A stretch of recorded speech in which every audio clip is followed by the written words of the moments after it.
sky, gazing far into the night. I raise my hand to the fire, but it's no use, 'cause you can't stop it from shining through. It's true, baby, let the light shine through. If you believe it's true, baby, won't you let the light shine through for you, for you, for you, for you, for you, for you, for you, for you, for you. Won't you let the light shine through?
In the sky, gazing far into the night. I raise my hand to the fire, but it's no use, 'cause you can't stop it from shining through. It's true, baby, let the light shine through. If you believe it's true, baby, won't you let the light shine through for you.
Good afternoon, everybody, and welcome to the latest Elite FPL podcast, where, of course, it's myself, Stevo, and we are going to be covering Tottenham versus Man City. And I am not going to lie, I have got that feeling in my stomach where I just want to be sick. I really do hope, obviously, that Aguero gets me a minimum of a goal. Minimum of a goal. Dream scenario will be 2 goals. Dream scenario. I want to get a double. I'm not going to lie. I'm not going to beat about the bush. I need him to match Salah. If he can match Salah, I will be overjoyed, but I don't see it. I really do not see it whatsoever. I fear this game. I'm sorry, whoever it was. I think it's Fitz FPL in Discord said that this is 2 very attacking lineups, but I said, and he reckons that it'd be goals galore, and we all know that what that means, don't we? It means that it's going to end 0-0 or 1-0 either way, 1-0 to Tottenham, maybe even 2-0 to Tottenham. But I am legitimately fearing the outcome of this match. Like I said, I am. We're going to bring on our correspondents in a minute. We've got Lewis and Paulie who will be watching the game. Lewis also captained Aguero as well. But yeah, I am absolutely bricking it. I genuinely am bricking it. If Aguero returned a double-digit haul, then there's something from the FPL heaven that's telling me that I'm doing something right. Because I really, really, of late, have been doing okay. I feel certain things are turning. Nothing to challenge the top 4. Nothing to challenge the top 4 whatsoever in our Cash Mini League. But as of late, my luck is slowly turning. And I mean it's very slowly. Nothing major. I've just seen someone ask the question, do I wish I captained Salah? Obviously, I mean, that's the stupidest question you could say, but ask. But the point is that I brought in Aguero because I think he's going to do well against Tottenham. But we all know what it's like. If you're going to sit here watching this stream thinking that you don't go through this, then you're speaking out your backside. Because I'm telling you now, all of you people watching this now, you're either... I've seen you all in chat, all banging on about the fact that you're praying that Aguero blanks and everything, then you clearly care. So, for someone like me that has put his faith into Aguero captaincy because I think he'll do well, it doesn't help at the fact that Salah did something yesterday. And I was never expecting Salah to score twice versus Southampton. I was truly thinking that he would at least more than likely get a goal, but 2 goals, 3 bonus points. I mean, based on the game yesterday, my goodness, Southampton should have got something. Well, not necessarily got something, but they certainly did really well in the first half. Of course, it was 1-0 at half time, and then just 3 goals in the second half did them proud. And I'm really nervous. And what I'm going to do is I'm going to bring on Paulie and Lewis in 2 seconds. But yeah, that's the team news. Man City's team news. Edison, Walker, Otamendi, Fernandinho, Zinchenko. So no Mendy, which means that Adam Fong, who is first in the Cash Mini League, well, he was as of yesterday. I don't know what he is now. He has what's his face? He's got a player coming off the bench. Bolly. He's got Bolly coming off the bench. So well done to him. When your luck's in, your luck's in. Rodrigo, Gundogan, De Bruyne, Mahrez, Sterling and Aguero.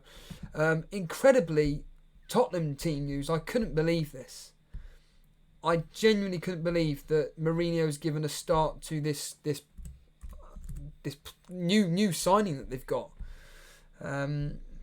Forgive me, I don't have a flaming clue how to pronounce his name. I don't even know his name, to be honest with you. But I'm genuinely quite surprised that he has been given a start, but whatever.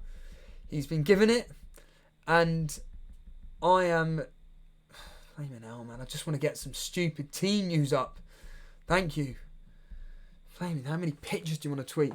But what concerns me is Lloris is back. Lloris back in goal. Is that going to breathe confidence into Tottenham's back line? I really don't know. Lloris in goal. Aurier, Alderweireld, Sanchez, Tanganga. Tanganga starting. Winks, Lo Celso, Ali, Bergwijn, Son and Lucas. It's... this is going to be horrible. I'm going to bring on the guys in a second. Good afternoon to everybody. I'm not going to go through the names because I'll be here all day otherwise. But thank you for joining myself, Lewis and Paulie, as we go through the game. If anybody else wants to come live on air, you're more than welcome to while we go through the game itself.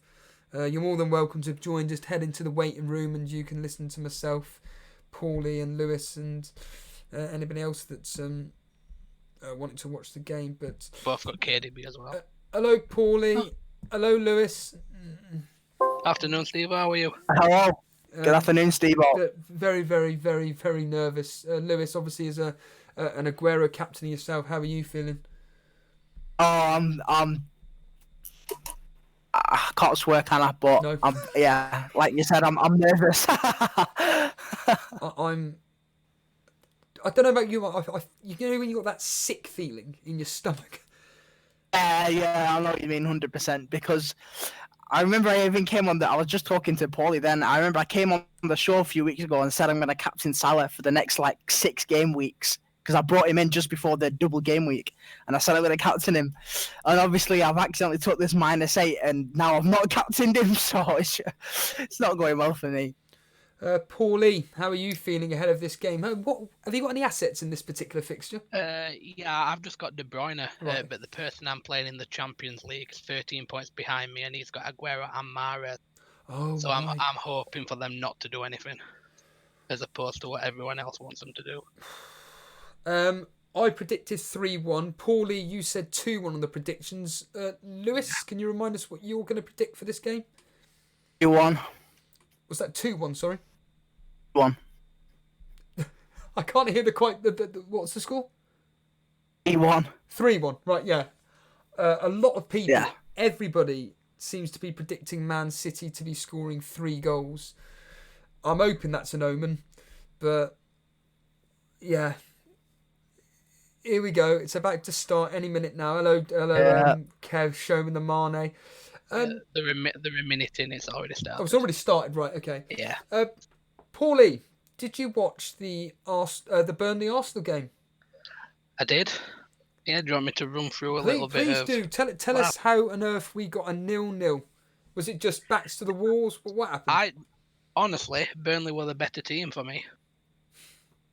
Arsenal, they started off the better team, and then Burnley slowly got back into it, and then in the second half, I could only see Burnley winning. Actually, Aubameyang missed a few chances where he should have scored at least 2. I don't know if you've heard, but Jay Rodriguez missed an absolute sitter with about 5 minutes left.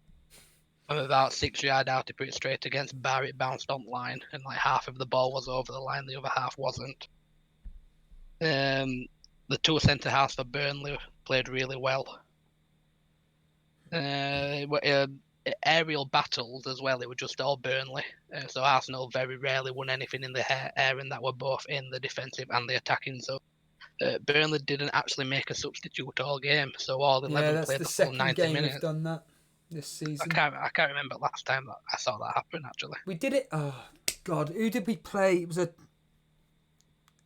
was either Leicester or it was a game against one of the big boys, and we didn't do it. He does it all the time. If Dyche thinks that, how can I explain this? If he thinks we're going to get something out of the game, usually a draw, then especially against one of the top 16, he will not make a substitute. He doesn't want to mess anything up. So it's a bit annoying from my point of view because it was just nice to freshen some legs up. But yeah, we got the point. Yeah, in terms of fantasy, for the people who owned Martinelli, he didn't really do much, but he did start and he did play the full 90 minutes. Yeah, of course, I've seen FPL Boona is here, and obviously he owned Martinelli. So yeah, he did nothing, no? Not really, no. He started off wide right. Aubameyang was on the left and Lacazette was up front, and he stayed wide for most of the game. Lacazette and Ozil were invisible all game. I didn't realise Ozil were playing until he went off after an hour. And yeah, and the left back for Arsenal, forgot his name. He got injured, and Granit Xhaka went left back, which means Aubameyang was more defensive towards the end of the game, which was frustrating because I own him as well. How did Aubameyang look? Obviously, there's quite a lot of people that captained Aubameyang.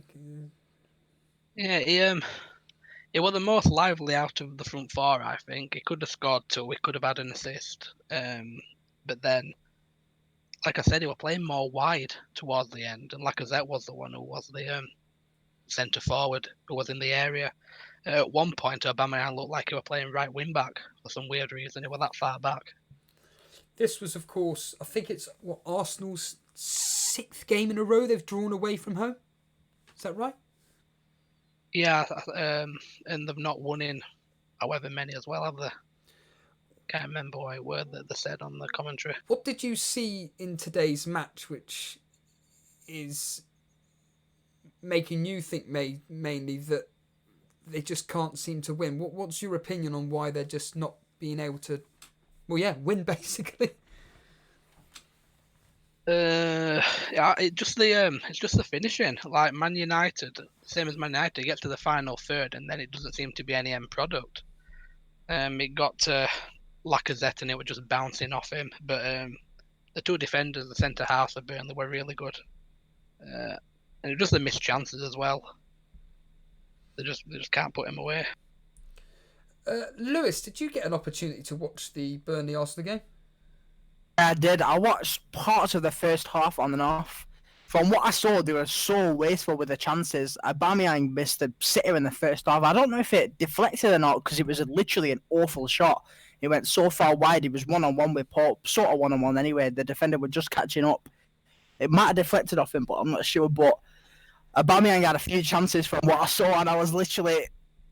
It was so, tight from him scoring and not scoring. Sometimes it was frustrating to watch as an Aubameyang owner. After yesterday's, shambles of a game week, how do you feel today? Now we've had time to reflect on what's actually happened. How are you feeling now? I'm just bored, to be honest, of these dead game weeks. Just players I don't own getting random defender braces like Mina and Layun, and there was someone else as well. There's just a lot of randomness happening recently. Yeah, that is right. The game's been going on for about 6 minutes or so now. Paulie, what's been happening in the game? It doesn't seem a couple of opportunities, but nothing of importance. Nothing exciting. Man City have had the fair share of the possession. Tottenham have had the ball over the top where Dele Alli was just offside, but other than that, not really anything. I mean, we at Elite FPL obviously have, for some reason, some way of jinxing all these live matches because nothing ever seems to happen whatsoever. Obviously, last night we covered the absolute drab game of Man U versus Wolves ending 0-0. Once again, on reflection, you're both Man United fans. I'll start with you, Paulie. Happy with that result, or do you think that you really should have been trying to get something out of it? Yeah, I thought with the created chances, just they couldn't put them away. I think you should expect Man U to win at Old Trafford against anyone, in my opinion, because they're just meant to be a big club. They've just not got the players to live up to the name at the minute. Saying that, Wolves, they had the fair few chances as well, so disappointed and relieved, actually. Mahrez slipping it through to De Bruyne. Yeah, just went wide. Bilal is asking, how's this Bergwijn looking so far? Romello saying that he's looking strong and lively. Lewis, your thoughts on this Bergwijn so far? I mean, it's only been a few minutes, but... I've not ever really seen him have the ball, to be honest. Right. Yeah. I've not seen him with it. He's been chasing the. Neither have I. I've not seen him. Are you He's surprised? really Surprised he's been given a start? No, not really, to be honest. I think obviously he's Dutch, so he's probably got a good understanding of English. So I don't see it as a problem with him having a start. He's had a few training sessions now as well. Inside. Hold up. Walker into the box. Aguero. Paulie. Yeah, I feel Tottenham on a break. Dele on to Son. Yeah. Here we go. Fernandinho getting back. Oh, Paulie. Yeah, it's one of them where every time Aguero gets on ball, it feels like I'm going for an injection or something. I just don't want it to happen. It was good defending though. He had when he got the ball in the area, there were about 3 Spurs players all around him. Just a block. I think the blocked 2 shots that he had. Hold on. What's going on here? Aurier's challenging Sterling.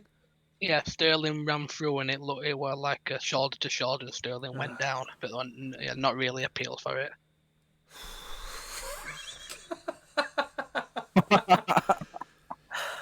God almighty. How do you feel, honestly, Lewis, watching this with at the last 30 seconds or so action at both ends?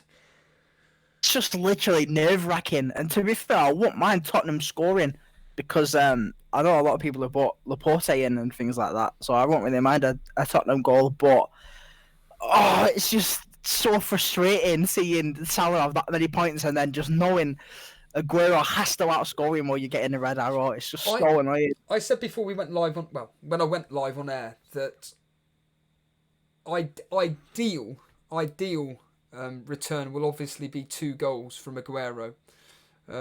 Realistically, I'm expecting a goal, but what would be a minimum requirement from a realistic point of view? Minimum is a goal and an assist. But really, we're wanting at least 2 goals, aren't we, Lewis? Yeah, I want at least a 10-point haul, to be honest. I'm not expecting to outscore Salah now, to be completely honest. I'm not expecting him to. Well, but at least a double-digit haul will be good. Yeah, we missed out on 8 points, haven't we? Is that right? Is my maths correct on that? Oh, no, we missed out on, 16, but then minus, say, 4 points for Aguero if obviously he stays on. I don't want to jinx it, but... So, yeah, we're going to be wanting at least... Hold on. Paulie, what's going on there? Ball over the top, and Edison came out to kick it, but he didn't actually run towards the ball. And then Lucas Moura charged in and got to the ball first, but Edison ended up tackling him. So there was just a bit of miscommunication between Fernandinho and Edison there, I think. Well, that could have gone. That ball could have gone anywhere then.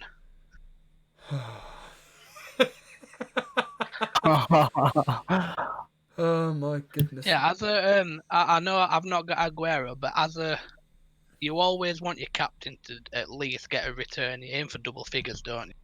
No, absolutely. So as a striker, you'd be expecting 2 goals, won't you? I've just realised, thanks to the people... Sterling's just been yellow carded. What? Sterling's just got a yellow card. Oh, God. What for? That's like that. You know when Aubameyang got sent off? It's one of them tackles on Dele Alli. Over the top of the ball and onto the ankle. Would it be going to VAR? I don't know, but he's missed the ball completely and just gone straight over Dele Alli's ankle. And Dele Alli's on the floor still. I'm not sure if it is going to VAR. It is going to VAR. Oh, it is going to VAR. It could be sent off here. Sterling gets... Oh, that's not good if Sterling gets a red, Steve. Oh, that's not good, That's nasty, that. City are gonna play so defensive. Oh Right. no. No, it hasn't been given as I'll a do red an card. FPL tips and just quit the stream. Just end it now. It stayed as a yellow card. It's not been given a red. Yeah. That's not a red. I've just seen it. That's not a red. I don't Yeah, think. Just a bit, just a tiny bit Yeah, late. He nearly yellow won the card. ball. To be fair. He nearly won the ball. Flaming it. Look bad though for Dele Alli. It still Does not look good. It's still not got up Dele Alli, is it? Oh, Dele Alli's still down. Still down, yeah. It is, yeah.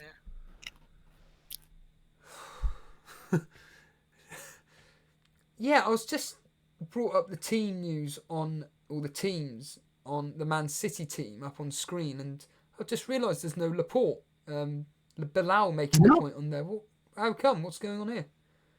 I remember Pep saying in a press conference that he was lacking a bit of match fitness and he was going for a bit of fatigue.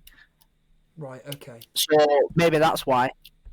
I'm not sure. I thought he started. I didn't even notice on the team sheet that he wasn't starting. Yeah, because he was somebody that I would, if I was to ever wildcard, he would be somebody that I would consider bringing in. But I know a lot of people did actually bring him in. Oh, really?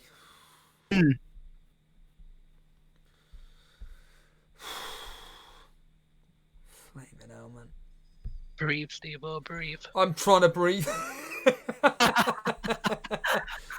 I am trying to breathe, but it's horrible doing these streams in the sense of when you know you've got your captain playing and you know that the popular captain has already done really, really well in Salah. Yeah. But we've got to keep the faith, Lewis. We've got to keep the faith. Only the 15th minute, so obviously there's plenty of time.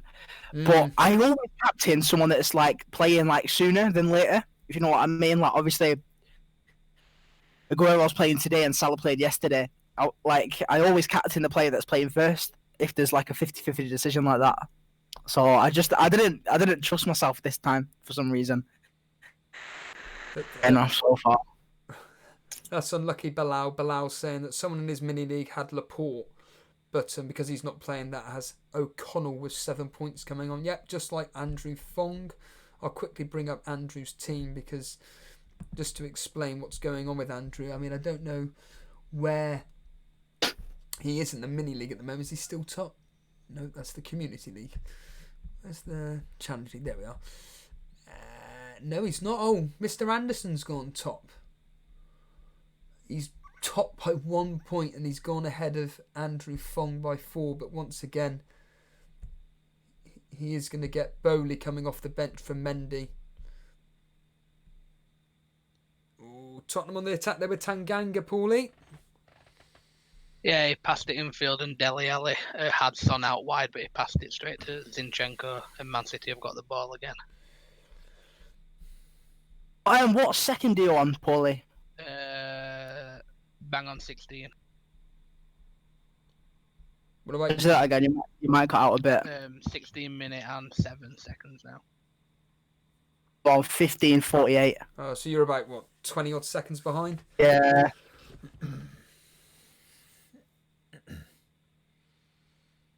Yeah, to hear. We all have bad luck on Elite FPL, of course you do. Unless you're Mr. Anderson. If I'm mistaken, I think David P put Laporte in as well. Let's find out. I think I know we were talking about it for a little while. I don't think Laporte played the last game either. No, I didn't. On last night's game, Lewis, your reflection now on Fernandes. Are you confident moving forward with him? Yeah, I'm going to be confident even if he doesn't get a goal or assist for the next 6 games. I think the players around him just aren't good enough. So I don't think he's going to... I said yesterday... Winks playing it through. Bally. Yeah, Winks played it over the top. Son was running on it and Edison ran out to about outside his box to clear it. And Mahrez is on the attack now. No, nothing's happened. Yeah, it's being tackled. And you are right. Davy P had Laporte, but it'll be Ings coming on for him. He captained Salah. All his defenders returning, obviously apart from Laporte. So, what's he got Bertrand in his team for? Name it now. Bertrand. Davey P, do you want to explain yourself? How much is Bertrand? Depends what price he is. He's got to be 5 something. 4.8, I think it's 4.8, I think. Or Bang on the like money, yeah, 4.8. It's not too bad. I'd rather have Stevens though, I think. Yeah. Southampton a bit, so I can see why he's got a Southampton defender. This season, only 1 goal and 1 assist. I just find that bizarre. Decent run of fixtures. I think he did it for fixtures.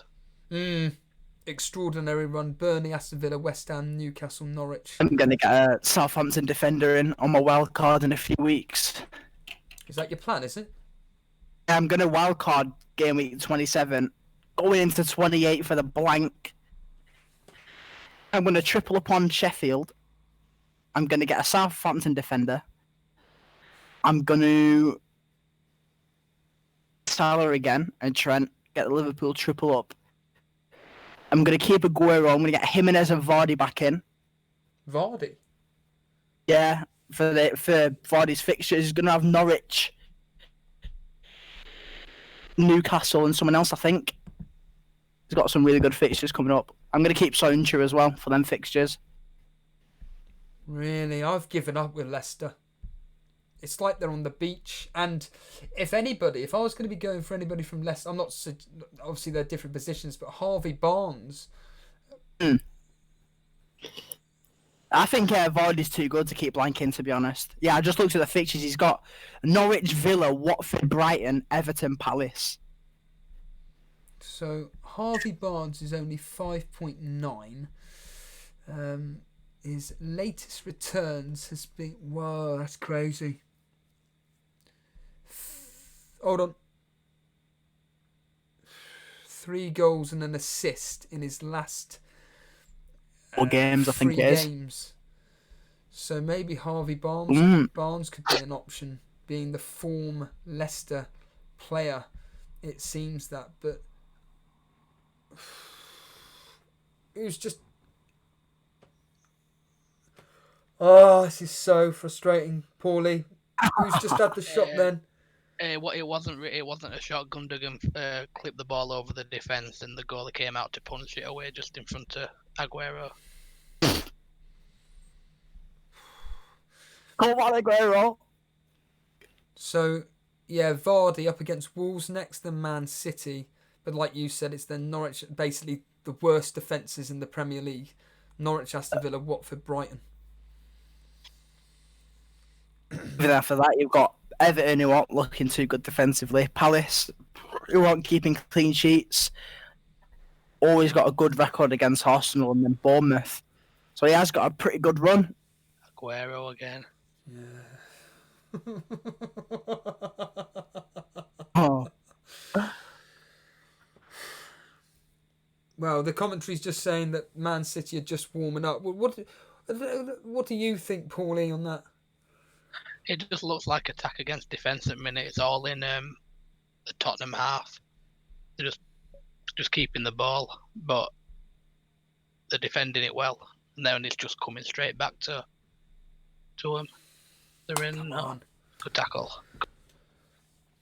21 minutes gone. It's still 0-0.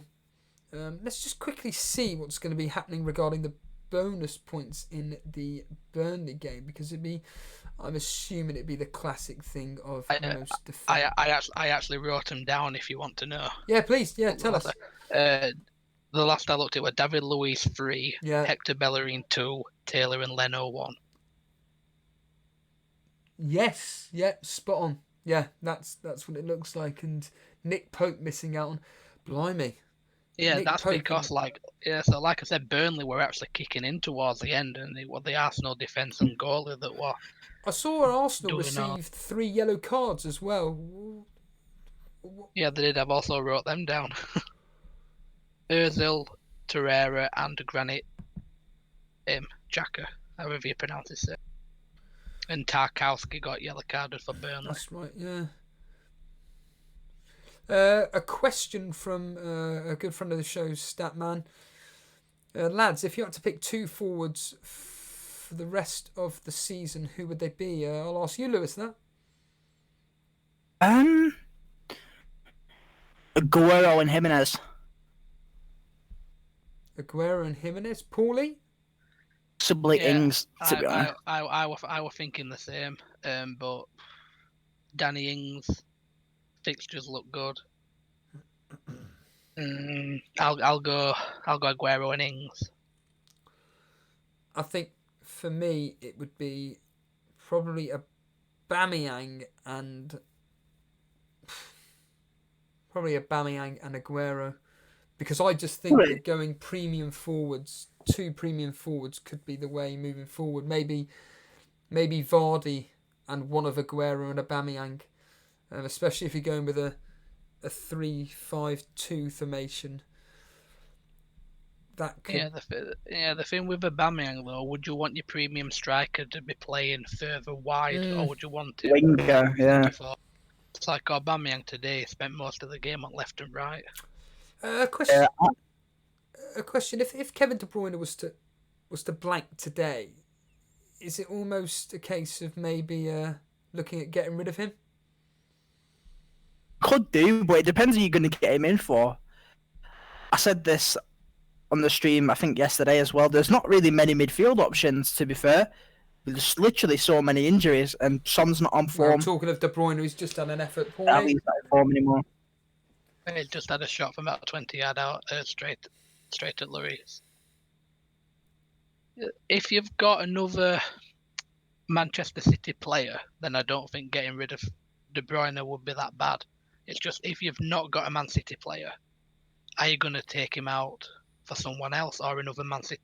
I just can't see how anyone can not have a Man City asset in the team, to be fair. He plays West Ham, so I definitely would not get him out before that West Ham game. He's one of them players where as soon as Okay, you take him captaining out, him for that. punish into. That's what happened to me. You got that 19-point haul.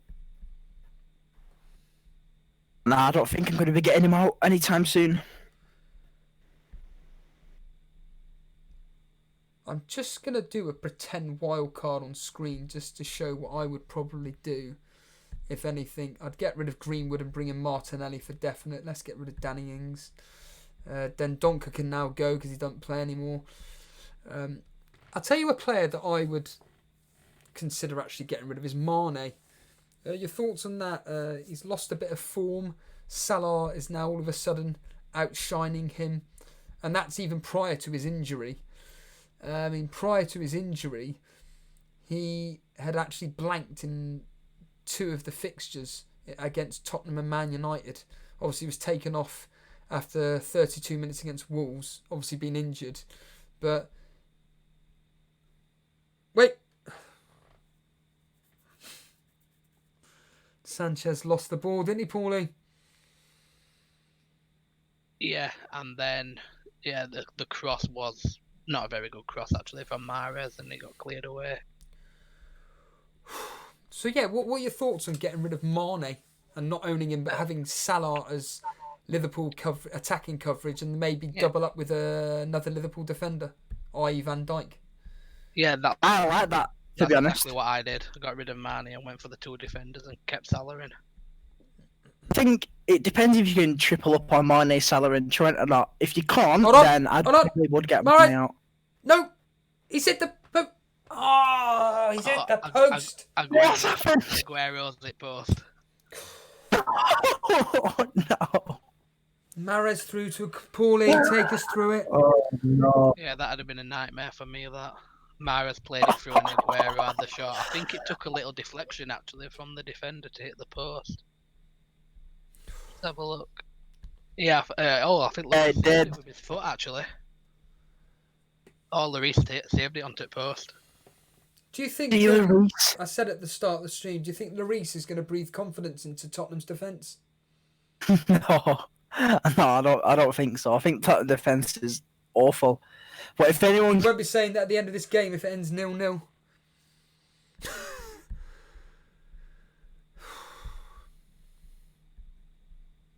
God almighty.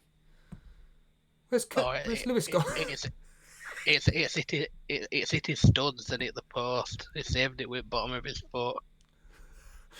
And Lewis has gone into shock, Paulie. He's vanished. Has he? Yeah. Flaming hell. And 28 minutes gone now. Statman making the point here. You got to see how Mane looks coming back. Actually, really liking my team balance. Yeah, your team, Kev, is fantastic. It's absolutely fantastic. Here he is. Lewis, what happened? Did you fall off your chair? Sorry, I disconnected a bit. I might have. Yeah, so on the screen at the moment, obviously, is like I said. So what two strikers do you reckon you'd go for, guys? Paulie? I've got Aubameyang, Jimenez, and Danny Ings. Are you wanting If you were to go with two premium and then? Yeah, and then have a 5-man attack. I think I go Aguero and Jimenez. Wait a minute, here we like go. you said, Man City on the if you're attack. doing Martinelli. Yeah, De Bruyne has got the ball out wide.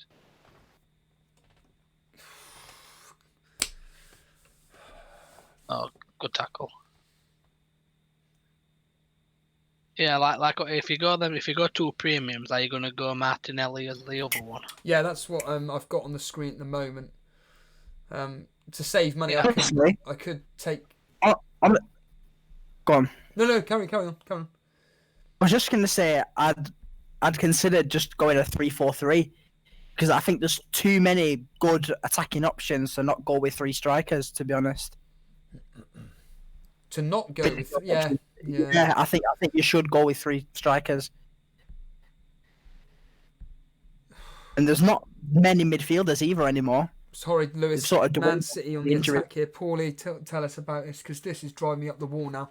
Yeah, it's just keep ball and they're getting it to the edge of the box and Tottenham are ending up defending it. Has there been any So shots of Pep Guardiola looking frustrated, not being able to flaming finish? No, No. No, they've not shown him yet. What's his name? If it carries on like this, though, it's only a matter of time before Man City are going to score. Well, when did we say that last time? Wasn't it against Crystal Palace? Oh, yeah, and they didn't.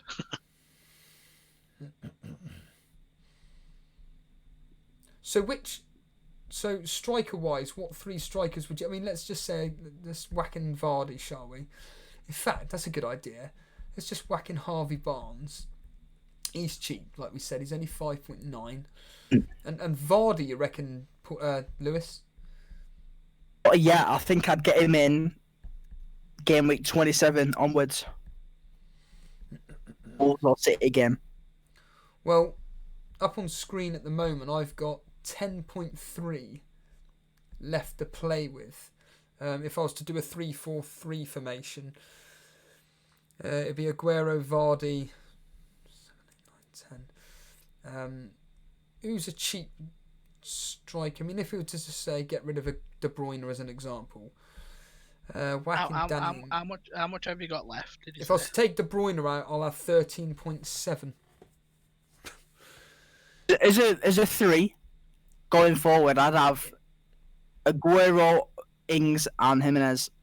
That's perfect to me. That. Nah, I'd consider getting Vardy in for his fixtures, but obviously he's not on form, and I think the other three can outscore him or do just as good. Sorry. Let's stick him as. In fact, Andy, Resi Desi, I know you're here. The community team has all its ships left to play apart from its triple captain. We need to get in contact. If you can contact me about potentially wanting to wildcard, I don't know what. Maybe you may want to put in the community vote about when people want to wildcard. That would be interesting to get to. So at the moment, if I was to put De Bruyne back in, I'll have 5.4 to spend on one midfielder slot. And if I was to put in, say, Hayden as an example. Yeah, I was going to say, if you could get rid of the point... Or Fleck. What do you say you've got left? 5.4? Yeah. if you could free up 0.3, you could get Traore in. But then I wouldn't be playing him, would I? Because that make my team too strong. Yeah, true. So if I was to get in Fleck... We're just wanting a bench. Yeah. So if I was to get in Bench one. Fleck as an example, who's 5.1. And then I'll have 0.3 in the back. So you reckon up on screen now is almost the quote-unquote perfect wildcard team. So it'd be Henderson in goal, Van Dijk, Alexander-Arnold, Bowley. In fact, I could upgrade Button to McCarthy, I think. Or is there any other? I think McCarthy's 4.4. just a little bit out of range, I think. Let's just stick in... Well, I can actually then put in... If I put in McCarthy, which would then leave me... Yeah, he's 4.4. Let's just stick him in, and that would leave me with 4.9 to spend on a midfielder. And that would give me... Let's just... 5.2 as an example. So 4.9 I could put in Cantwell. So... It's Cantwell 5 now. He's 4.9. Has it gone down again? Yeah. So I think Cantwell's a good option. Not for now, but he's got some good fixtures in about game week 30 onwards. So I think and as a he's bench got a lot of home games as well. Yeah, as a bench player and a potential starter or bench boost whenever you need him, he could be pretty good. So up at the moment on the screen, but this is just a muck about everybody while we're trying to pass time here. But as a wild card, just as options. McCarthy and Henderson in goal, Van Dijk, Alexander-Arnold, Bowley as my main 3 defenders, Stevens, Williams as my bench 2, Grealish, Salah, Barnes, De Bruyne, Cantwell, and then up front Aguero, Jimenez, Ings, and it'll be a 3-4-3 formation. What do you think? Well, just that team in general. What are your thoughts? Just looking at it. I mean, I'll ask you, Paulie. You've just wildcarded. Do you wish, in some ways, you would have done a team similar to this? I wish that I could have afforded De Bruyne and Aguero. I think I was like 1 million out.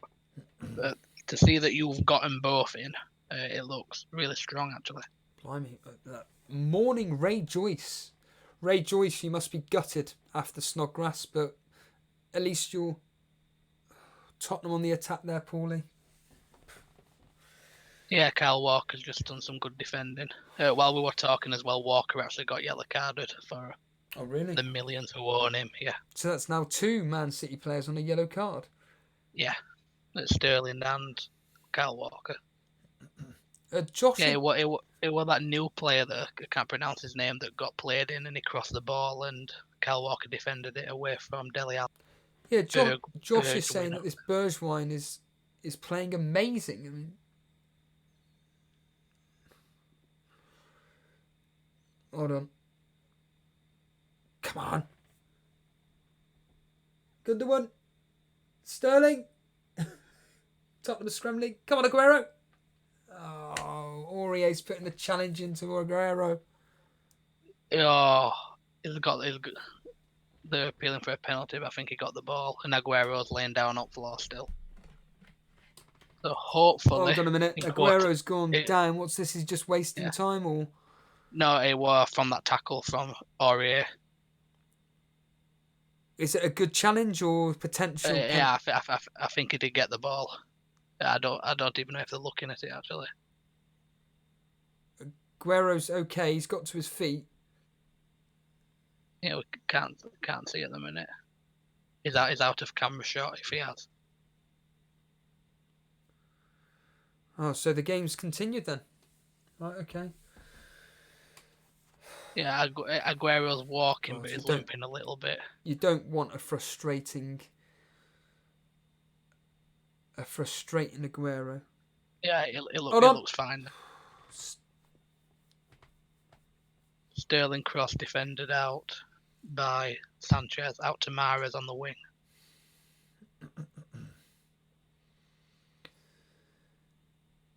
Oh. Another attack against defence, Steve-O, at minute. Yeah, why do I fear this is going to end 0-0?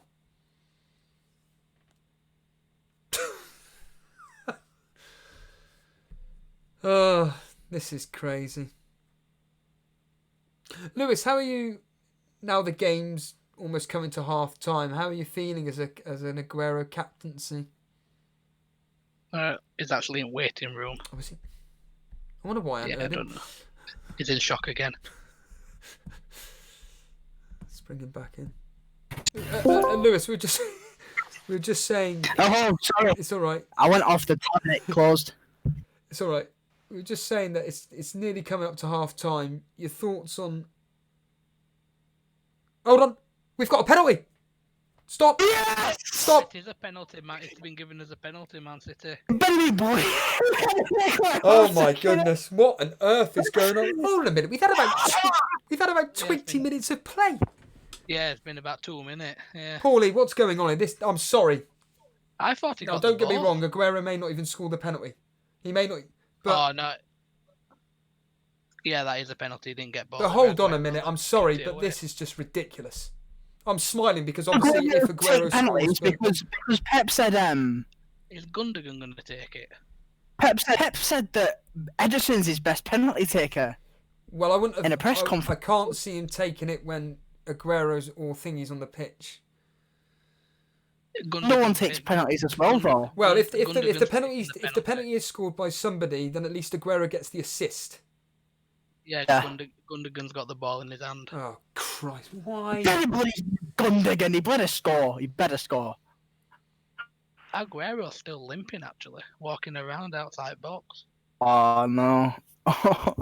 It were about 2 minutes, Devo, that the play continued before they gave that penalty. I'm sorry, but I think that's ridiculous. And what Gundogan's going to take it, and he saved it. Oh my.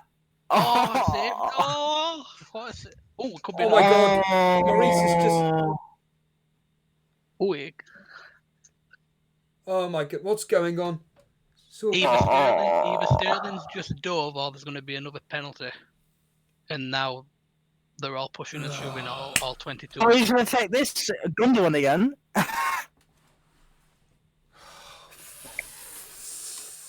Aguero takes it. Yeah, it was. He saved it, and then he got up for the rebound, and Sterling, I think, beat him to the ball, and the ball went out of play, and Sterling went over. I don't know. It can't show on a replay. I don't know if Lloris actually got to the ball or whether he actually tripped Sterling it's up. another VAR check on something. Yeah, it looks. And they're saying on the radio it's definitely a penalty because I think Lloris it is taking him out. Yeah, I think it is another penalty. But it's not But going then to will matter. Gundogan? Yeah, but then that Gundogan- means that Gundogan's Sterling's gonna going to get take the it. flaming assist. Sterling assist, yeah. No penalty. VAR has said no penalty. That's probably better then, if there's no pen. What do I know, Steve? Well, they're all saying on the radio. That looked more penalty in quick time than what it did the first one. But surely Sterling dove then. Which means it should be a second yellow for him. Well, this is what Resting Pilgrim is saying.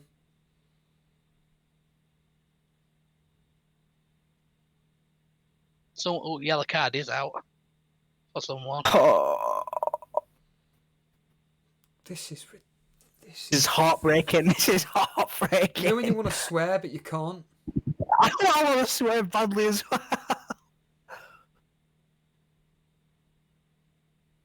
Ah, this is extraordinary. Absolutely It's really extraordinary. unbelievable. And what takes the What? sorry, look, I'll tell you what takes the mick even more. Whatever we may think of this VAR decision, I mean, it's the fact that what kicks us in the teeth is that okay, we would think there's a high chance of a more likely Aguero scoring than Gundogan, and Alderweireld's just being booked. Someone else is being booked as well as just walking over he's to showing him. yellow cards to everybody. Zinchenko's just being booked. I got no yellow card.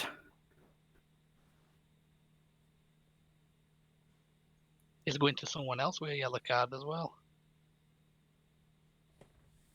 Well, I'm agreeing with the no, radio. VAR is put just it in his destroying the game. It's just laughable.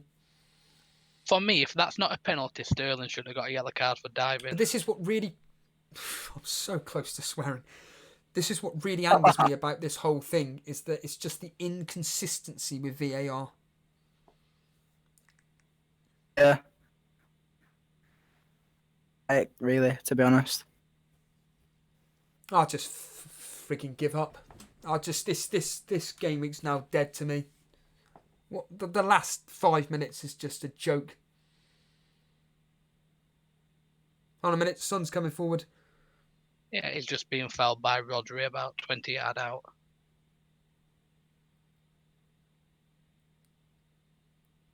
Is that 4 bookings now? How the hell is it? Isn't it? How on earth is it 0-0? It's just like you said, Paulie, just attack. It is. It's just all to right of the screen at the minute. Yeah, exactly. Show me the Mane saying, what the hell is going on here? I can't believe Aguero isn't not taking...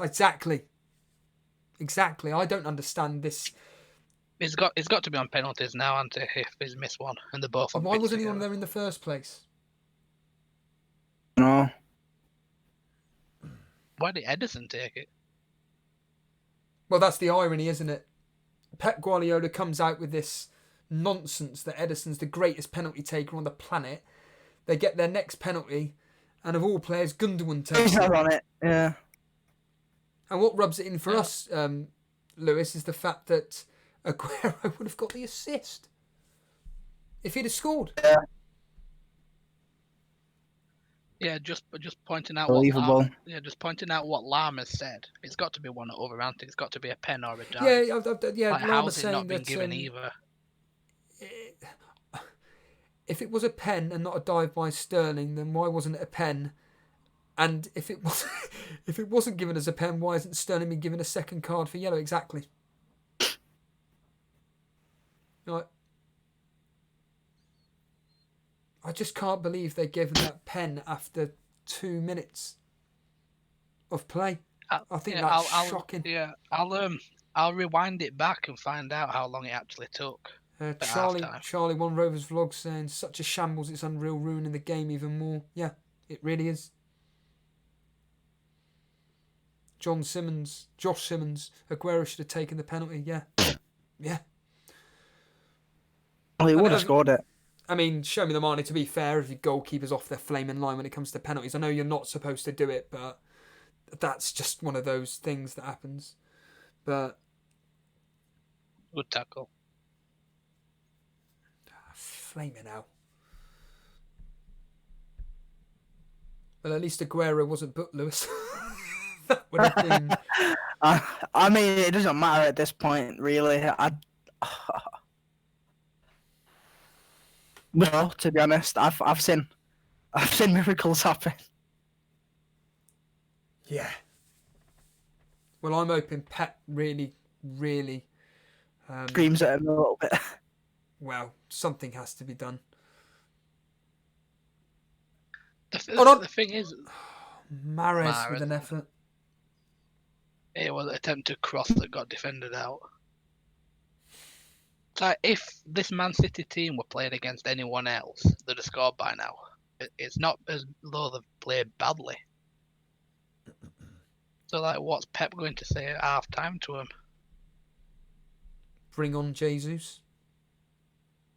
Aguero, take off Sterling on Mahrez and put on Jesus. If Aguero goes off at half time. Lloyd AJ saying Aguero will be rested for the West Ham game. Well, you're thinking of captain him, aren't you, Lewis? Yeah. Well, if he's rested, I don't know. I don't know what I'm gonna do now. Man City on the attack, Mahrez into De Bruyne, but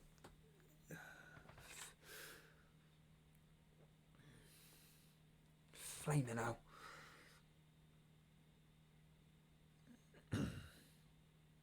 Oh, really? Anna Grag saying, just realised that this is Gundogan's first penalty miss in his career. Was that his only penalty he's taken, though? He's took a few, actually. I've seen him take one for City, like, the other week. Not the other week, sorry, like, a few months ago.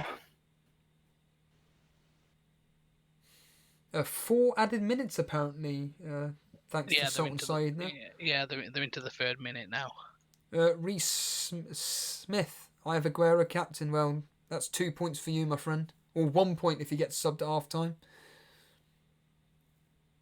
They'll not sub Aguero off, will they?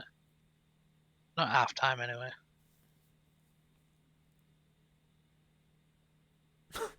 Josh Simmons, I swear to God that if he brings on Jesus for Aguero, I'm going to lose it. That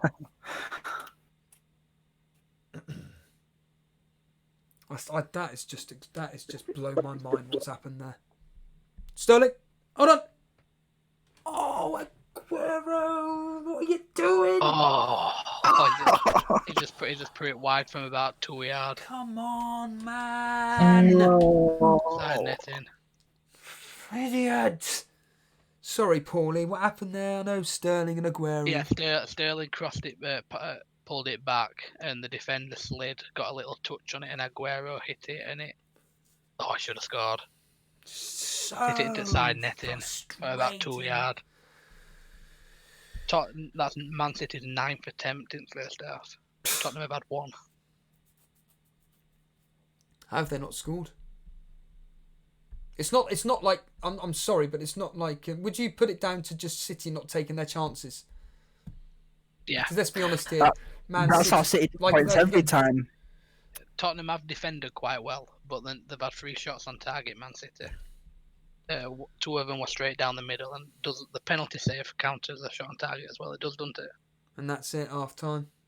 Yeah, half time. I'm still. Do you know what though? I'm still quietly confident. Because it's not like he's been missing the entire game. He's had chances, and he's probably going to have more. Well, I flaming well hope so. I mean, Reece making a jokey point here, but it's true. They haven't scored because you've got Aguero captain. It's true. I mean, I can't remember who the hell it was, but someone made a point. Whoever Steve-O captains, get all your money on that particular team, and not to do anything. Sterling will be 5.5. Next season. In fact, I'll ask that in a second. Show me the money. I feel sick watching this game, even though I cannot stand Man City. The referee has completely robbed them. Football is dead with these clowns in Stockley Park. Yeah, exactly. That is actually a very interesting point. James obviously making a tongue-in-cheek point about Sterling will be 5.5, but he's got to be cheaper next season, surely. I think he'll be. Well, to be fair, he's still. I think he's still one of the highest scoring players in the game, isn't he? Yeah, that's the ridiculous situation we find ourselves in. But he's just so inconsistent. He's just hard to own. Steve, I've just I've just rewound the video at the game. Aguero got tackled at 35.57 and the penalty was given at 38.06. So that's just over 3 minutes. And did anything of significance happen? Oh no, just over 2 minutes. And did anything significant happen in that period while VAR was checking? No, not really. It was Aguero down on the floor and it was just all Man City keep ball. And then, I can't remember, the ball actually, it was the first time that the ball actually came to a stop. And then the penalty was given. It was an offside for Tottenham. And then the referee called it back for a penalty. So, Sterling is on 116 points. He's 4th spot behind Mane, De Bruyne, Salah. But Mane's, just to give you an example, Mane's on 147. But beneath Sterling, you've got Mahrez on 111. But despite the fact that, I mean, how many minutes has Raheem Sterling played this season? So far, Raheem Sterling this season with 116 points has played 1,890 minutes. Whereas Mahrez, on only 5 points less, has, this is when I'm going to be proven wrong, well, yeah, he's played 600 minutes less. No. Sorry, I'm completely confusing myself now. He's played, 1,600 minutes less than Sterling and is only 5 points behind him. So that's exceedingly frustrating, considering Mahrez is 8 point, whatever he is. You've then got Richarlison as well on 110, along with Maddison, Grealish 109. You know, there's Son, Traore, Perez on 104 points. Now, admittedly, a lot of these points have come from a few double-digit returns, i.e. last week against West Ham. He's played 400 minutes less than Sterling. I mean, Sterling's starting price this year was 12, is that right? So he's down to 11.7. You'd think that he's got a drop, wouldn't you, Lewis? Yeah, 100%. I think he's already dropped quite a lot, to be fair. But can I just say as well, Dean Henderson is only 4 points behind Raheem Sterling. Is he really?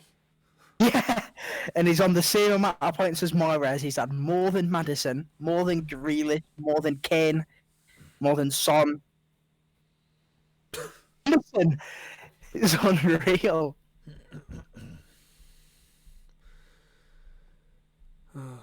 Salah is now the highest scoring player in the game. Yeah, well, Salah is. I mean, he's on form now. He's flaming going to be scoring It's goals a lot for of fun. as well. but- Impressive. Yeah, I'll ask you, Lewis, and in fact, I'll get Paulie to answer this first because you watch a hell of a lot of football. What has happened to Sterling this season? What do you think, Paulie? I mentioned the other day that maybe he is feeling the pressure of needing to score maybe more goals, and Pep is trying to, tell him basically, come on, mate, score for us, and maybe he's feeling the pressure. Well, what's your thoughts on Sterling's performance this year? I just think it's a confident thing. It's not for the lack of trying as well. So yeah, he's actually running around the pitch. It's just the final product and the final ball for him. Because he seems to be doing okay in Champions League and FA Cup and. Yeah, I'm not. I don't know. Even England, he's been doing all right for. Do you have any thoughts on this, Lewis? It has to be a mental thing, I think. Whether it's confidence or just something happening outside of football that's affecting him. Because if you watch him, he's doing everything right besides finish the ball. So I think it's definitely a mental thing or a confidence thing. And as well, I don't think he's as good on the left as he is when he plays on the right and when Sane plays. So what? I've said this before. I think if Sterling plays on the right, he's a lot more of a threat. So why has he changed positions? Whose position is he occupying then? Sane, obviously Sane has a long-term injury. They've got him playing on the off wing. He's gone on the left. They're cutting in onto the favourite side, so Mahrez left footer cutting in from the right. Yeah. We've got Dan in the waiting room, so it'd be interesting to hear his thoughts, not just on this game, but more importantly, Burnley Arsenal. Afternoon, Dan.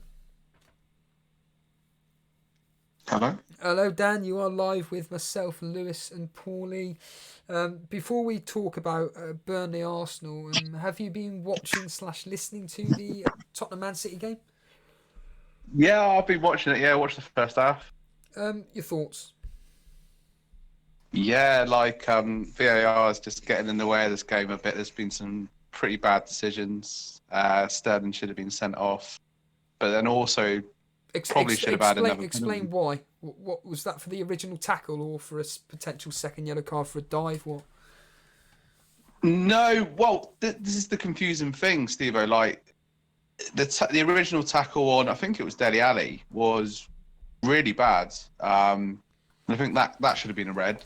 No. And then with this penalty, obviously when the penalty was missed and then he's gone in and they've said it's no penalty, but then if it's no penalty, then why hasn't he been booked for a dive? That's what I don't understand. Lewis, before we get into that, you were just disagreeing with Dan there about the initial tackle being a red card. Yeah, because obviously Sterling was on the ball and he dribbled into Dele Alli a little bit, and Dele Alli won the ball. So as Sterling tried to win the ball back off him, it's just a little bit late. As you watch it, it's definitely not intentional. It's definitely not a red card. It's not even a mistimed tackle. It's just in the moment that's happened. It's just a bit unlucky, I think. I don't think it's a red at all. What do you think, Paulie? I said I thought it were a red as soon as it happened. And then with the replay, benefit of replay? I still think it's a red. Oh, okay. Yeah, he got you can remember Aubameyang's tackle, can't you? Where he just missed the Yeah. foot on the ankle. It was exactly the same place as that. And his ankle rolled. It could have easily been a ankle breaker, easily. So that happens, Dan, and then about 10, 15 minutes later, whatever, we get this absolute shambles of VAR giving a penalty after about 20 minutes worth of play. VAR flying out saying that no, it's a penalty. Aguero was fouled by Aurier, and just what the hell's going on, Dan? Yeah, I couldn't believe it. I mean, I think it was a penalty, but I just think like, but it's the way it's especially handled, Dan. Yeah, this is what I'm trying to say. I mean, it was similar yesterday in the Liverpool-Southampton game when Liverpool should have had a penalty, but then Southampton should have had a penalty. And it's just, like you said, they're just... I mean, obviously got this break coming up. I think they seriously need to sort this out. And VAR? another thing... Well, they're just the system... Yeah, they need to sort the system out somehow. I mean, I know sometimes the referees seem to have, like, pitch side video, similar to what they had in the World Cup, maybe to use that, possibly. I mean, they used that in the West Ham-Brighton game yesterday, I believe, and maybe that needs to be implemented at all grounds. I don't know, but at the moment, there's still the decisions being made ultimately by VAR are still wrong, or VAR are still getting it wrong. So yeah. I know this is going a bit off subject in the sense of we're not really talking about today's games, but it's a conversation at the end of the day. Why do you think these people are getting it wrong? I just think, you've got... The thing with it is, you've got somebody in, like, you've got these refs or these assistants or this technical staff in the studio, and they're not on the pitch with the players and feeling the game, if you know what I mean. Whereas the ref obviously is there and picks up on everything, and it could be, they're not kind of in the flow of the game. I don't know if I'm making sense what I'm saying here, but when the ref's on the pitch, obviously they can pick up on everything, like the body language of the players, things going on, things that are said between the players, and they've got more of a sense of the game in that way. Whereas obviously these technical assistants in the VAR studio aren't there in the thick of the action. So I think that could be part of it. And it just doesn't seem well organised as well, really. Seb Fox has made this point twice now. It'd be interesting here. So obviously this penalty gets taken by Gundogan. Lloris saves it, and then all of a sudden he comes charging out, takes over Sterling and everything, and was it a foul, was it a dive, who knows? And people are screaming that, well, if it wasn't given as a penalty, then it should have been a yellow card for Sterling for diving. And then Seb Fox twice now has said it's not true, that has to be either a foul or a dive. If a player gets knocked down, sometimes players get knocked down, it's neither a foul nor a dive. Lewis, your thoughts on that particular comment? Let me say that again. I wasn't really listening. I thought you were speaking to Dan. Sorry. Essentially, what Seb Fox is saying is that if a player is taken down, it doesn't necessarily have to be a foul nor a dive. What are your thoughts on that?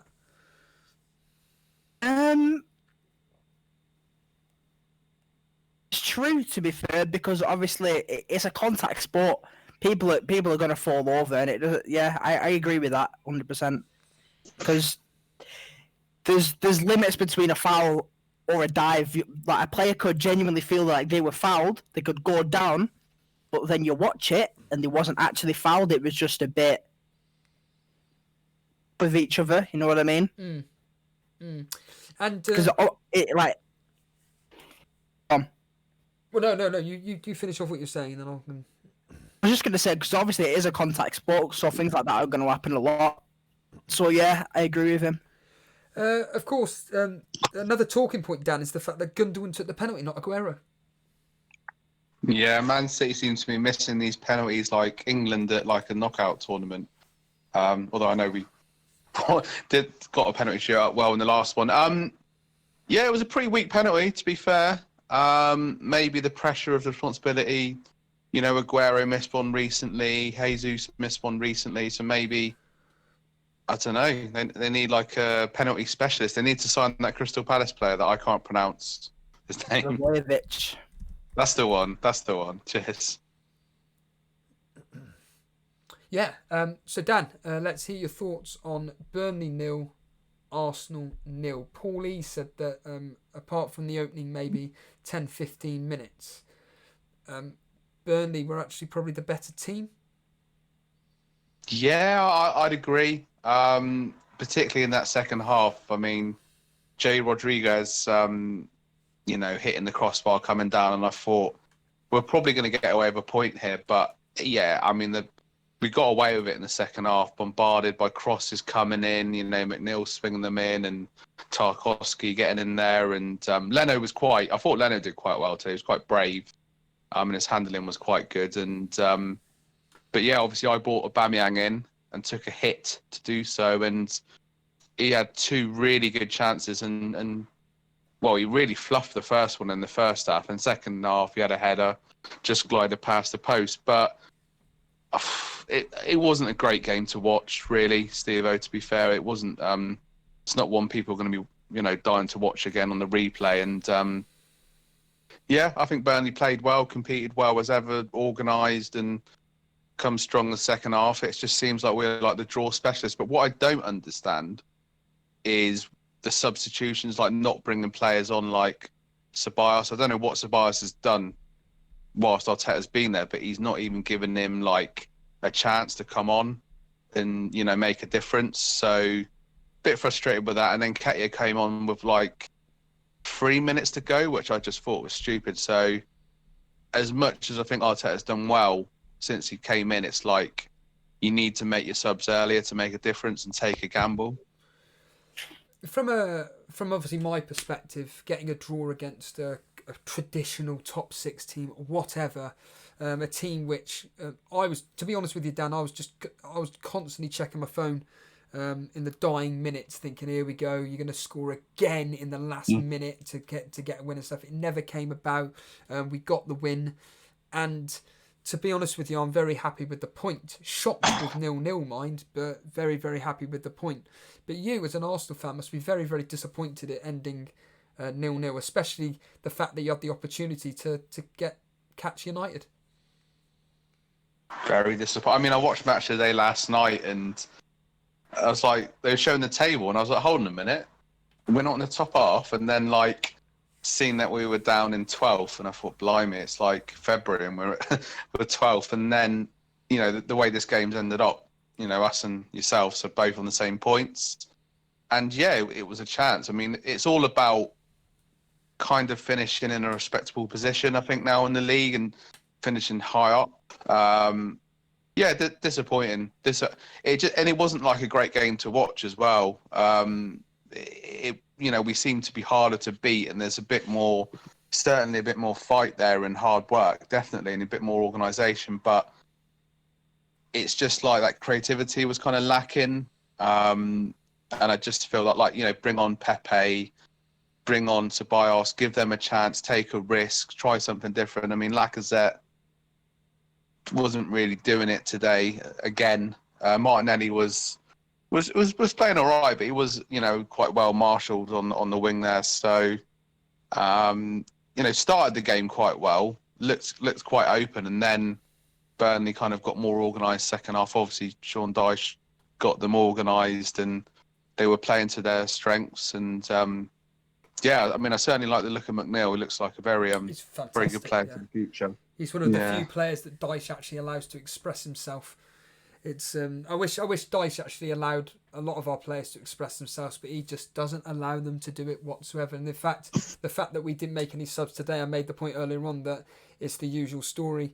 If we're up against, Son's got the ball at the moment. Hold on a minute. Son, Paulie, what's going on here? Son's just got the ball the halfway line and ran through all the players to the edge of the box, and then he eventually got tackled. So he didn't do what he did against, funny enough, said Burnley then. Yeah. Hold on. What's going on here? Come on! What the flaming hell's going on, Paulie? Oh my god. It was the through ball. Sterling did a heavy touch and it went through to the goalie. But then Alderweireld and Lloris bumped into each other and the ball fell to a Man City player. And there was there were 4-on-2 and they squared the ball to Gundogan, who's put it over the bar. Oh no, it was Gundogan, who scored it to him? Aguero had a shot that was blocked on as it cleared off the line. Sterling got the ball, passed it across, and Gundogan's put it over at bar. Ordinary. Dan, what do you think is going on with City's finishing this afternoon? It's not great, is it? They're not showing that like sort of cutting edge, shall we say? But yeah, I mean, still plenty of much time to go. But we need a bit of probably need a bit of. I'm hoping for a bit of Mahrez magic because I brought him in at Did you? like 10 minutes before. Yeah, I was on Discord and the guys were kind of making me panic a bit about Mane. So I just basically was like, I looked at the rest of my team and I just didn't like the look of it, and I just thought, oh, sod it. I'll just, I don't really care. I'll just bring Mahrez in. I like the player. He's been in decent form, and then I've got a nice 3.5 in the bank as well. So that'll do nicely for sort of topping up my defence. Are you sticking with us, Dan, or? No, I'm going to go because I'm a little bit behind, so I'm just seeing all what Paulie was just describing. So I'll are you going to be on after the game finishes, or are you? Yeah, we'll continue for a bit after. Yeah, just get a few final thoughts. Yeah. Cool. Okay. No worries. Cool. Dan. Yeah, I'll join you at the in the game. Yeah, cheers, guys. Cheers, dude. Let's bring on Charlie. Charlie, you've been walking your dog. Yeah. You've just got back in. What's happening? Yeah. Institution. Yeah, not bad. I'm surprised though of Man City not taking their chances though. Yeah, and obviously, it's laughable. It's one of those where if I was coming in from doing something and found out what was going on in the game without even looking at stats and everything, I'd just be shocked that it's still 0-0. Yeah, I was shocked, to be honest with you. I thought there'd be at least a couple of goals, and obviously when I got in the chat and everyone was like, "Oh, there was a penalty miss, went there by Gundogan." I don't know why I don't get that. I know. It's just crazy to think that he might have good penalties, but surely if Aguero's on the pitch, he has to take it. Surely. Yeah, I completely agree. I think that within reason, the striker should always be taking a penalty, and if the first choice striker isn't on the pitch, then give it to the next senior midfielder that's got a good striking prowess behind them. But yeah, it's highly frustrating, especially when you're in mine and Lewis's case. Yeah, exactly. Captain Aguero. That must be even more. It's like more Paulie was talking about when they were playing Man United the other day in the Carabao Cup. They could have been 3-0 up. Yeah, same thing. And it's the last few fixtures really. Even Sheffield United as well. Palace is another one. How they didn't, everyone not taking their chances, especially Sterling. But yeah, it's crazy. I thought there would have been at least a few goals. But it's strange. Like they're having shots, but they're hardly getting any on target either. Which is the strange thing. Yeah. What do you think's going on with Man City's ability to score a goal, apart from unless they're playing Aston Villa or West Ham? I don't even know. It's crazy, to be honest. I can't really seem to work it out. It's just weird, how they suddenly last season they were scoring like 4 goals a game, like no matter what game it was, and then this season it's just strange, isn't it? I can't seem to work it out, to be honest with you. I mean, I think they score 3 or 4 against West Ham, but you say that. West Ham clean sheet. Yeah. Is it at Man City, the game? Yes, at Man City. Yeah. You'd think that would be a cricket score. But Yeah, sure, yeah. Triple captain Diop for the high score. do you know what? In all seriousness, I was obviously I ain't gonna do it now because of this what we've had, but I was seriously thinking of triple captain Aguero against West Ham, but I still. I mean, I wouldn't be against that, to be honest. Now, Yeah, West same here. so bad, honestly. Defensively, they're abysmal. Especially the mistakes they were making against The Brighton. best player defensively and going forward is Declan Rice. Declan Rice has looked decent. That's it, though. There's nothing else going for West Ham currently. No. What do you think about using like something like the triple captaincy in a single game week rather than a double? And I did it, and it paid off for me. So, I mean, I didn't really know any better at the time. But Man City in the attack. I don't mind it. Yeah, same as me. I done it game week. Obviously, there's a lot of people that triple captain Mane this week. I just captained him, but I triple captained Salah against Norwich. So That's exactly what I did. That sort of paid off because there's loads of people that triple captain Mane. Yeah. So I'm glad I didn't do it this week. Obviously, City are going to have a double game week at some point now, though. Obviously, because they've got a blank now. Yeah. So it really is up to you on what you think the ceiling is for Aguero or whoever else you decide to triple captain. Well, great Gravy Dave making I a don't mind. point there. Take your own advice, Steve-O. Triple captain Aguero. Well, I took my advice to captain Aguero against these lot, and I mean, to be fair, it goes what we were talking about when it comes to luck, isn't it, Lewis? In the fact that, let's be honest here, today Aguero could have had at least a minimum of a goal today, a minimum of a goal so far, and just nothing's come about, and you just can't account for this. It's just what can you do? You can't, you know what I mean? You can't change real life events and circumstances. It's just it really is a luck based game, and you can't really do anything if a player like this blanks in a fixture that is supposed to do well in. Like, what can you do? You're doing really well this year, Lewis. I'd like to give you this question or point from Paul Wickett, and he's saying about Aguero specifically, saying that you should have got him in 3 weeks ago, but this week was always about captain and Salah. Your thoughts on that? I mean, I agree, but in my circumstance, at least, anyway, I obviously, as you know, I accidentally did a -8. So I just thought, if I've got Aguero now, when I didn't even want Aguero, then why not just captain him? That was my thought process. I was always going to captain Salah before this happened, but I still don't think Aguero or even De Bruyne was a bad captaincy option, because Southampton defensively have looked pretty good, and you can't really, again, you can't account for Southampton getting battered 4-0 when they haven't conceded that many goals in I don't even know how long.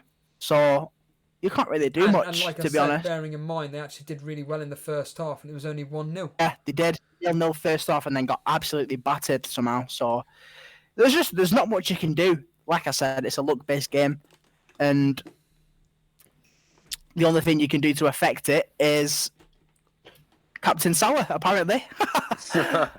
Yeah. And also, just to add, Paul, for people like myself that are trying to do something slightly different to maybe potentially climb the rankings, the fact that I own Salah anyway, I'd be just missing out on the extra amount of points as double, and hoping that my differential captain...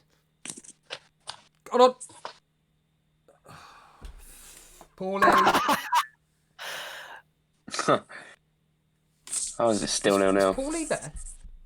Yep. Oh, hey, what just happened there, mate? I was talking, but I actually clicked the wrong button on my microphone, so it weren't coming through.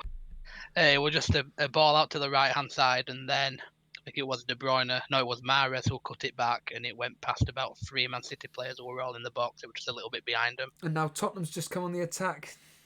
Yeah, I think Kyle Walker's got this under control. Yeah, they're clearing it. This is going to be one of those most exciting 0-0s in the Premier League history, isn't it? You think about, you compare this to yesterday's game with Man United. Yeah, exactly. It's crazy. 4-0 this game week. So If this last score 3 games says have been 0-0. 0-0, aren't they? Say that again, Paulie. I was saying last 3 games have been 0-0. What with these two? Yeah, and then the Man U game last night. No, the Man U game and then the Burnley game and then this. Oh yeah, of course. Newcastle game. And the Newcastle game. I couldn't believe that though. That Arsenal game, it's crazy. Like the fact it's the fact that obviously, like you said, Steve, like Burnley ain't had like the best of seasons, but they're both level on points. Oh, it's ridiculous. It's mad. I didn't have a clue.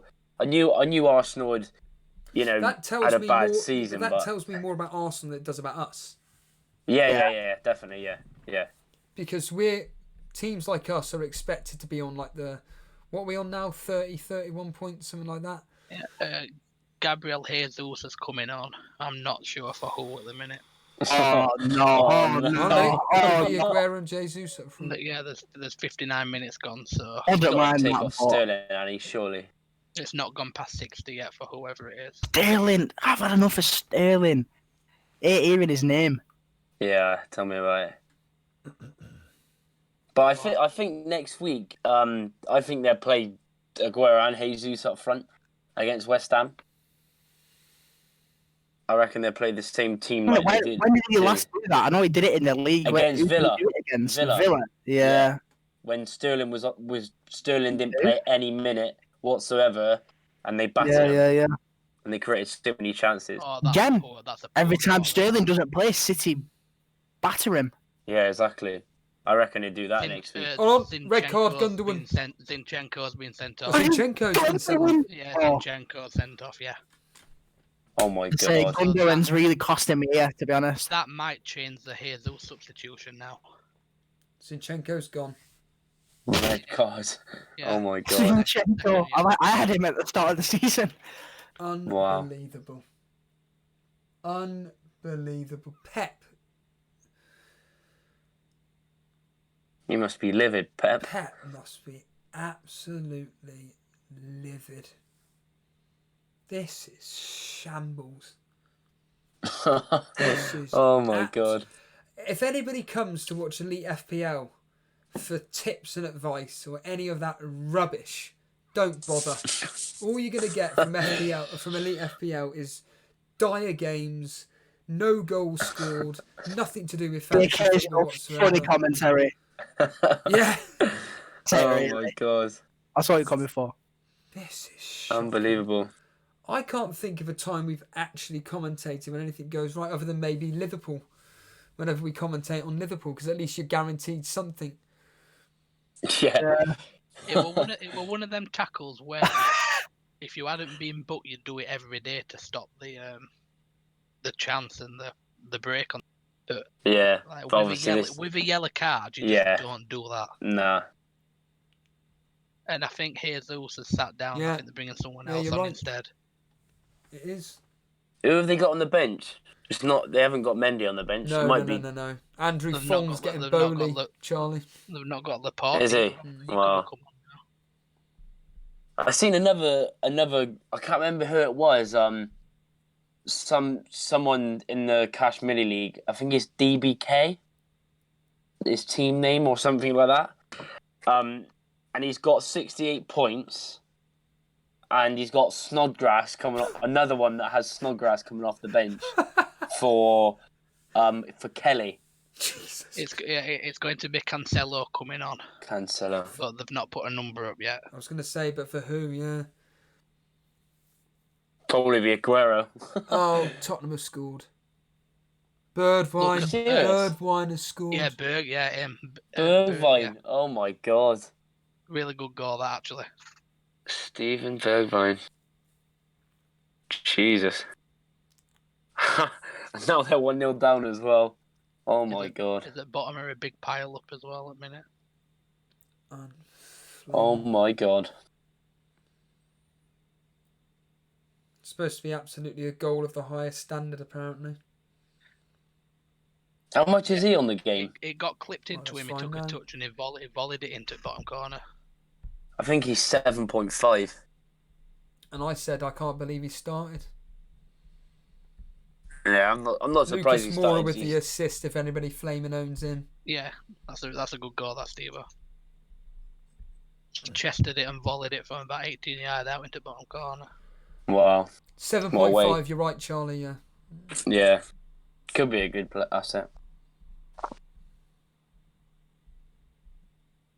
Shano saying this could be the day I finally say Liverpool may win the league. They've won it, Shano. Christ. May win the league.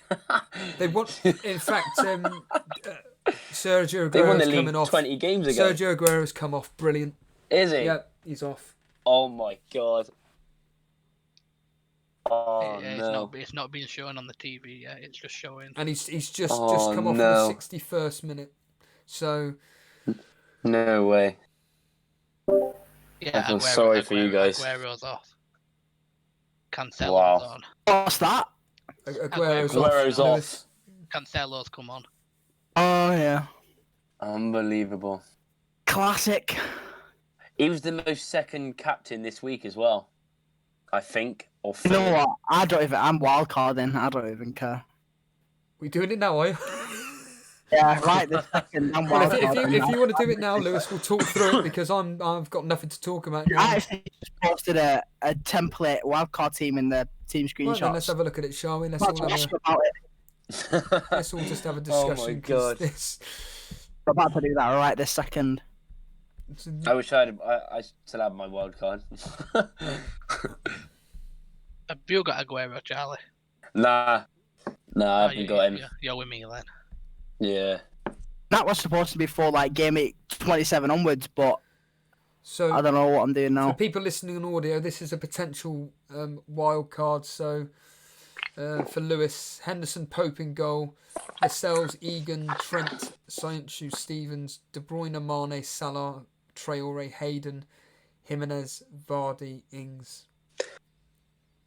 Decent little team, that. Obviously, the main ones being taken out, Aguero.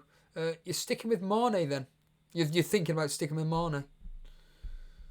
Well, that'd be getting him back in actually, because I don't have him right now, so I'd be getting him back in.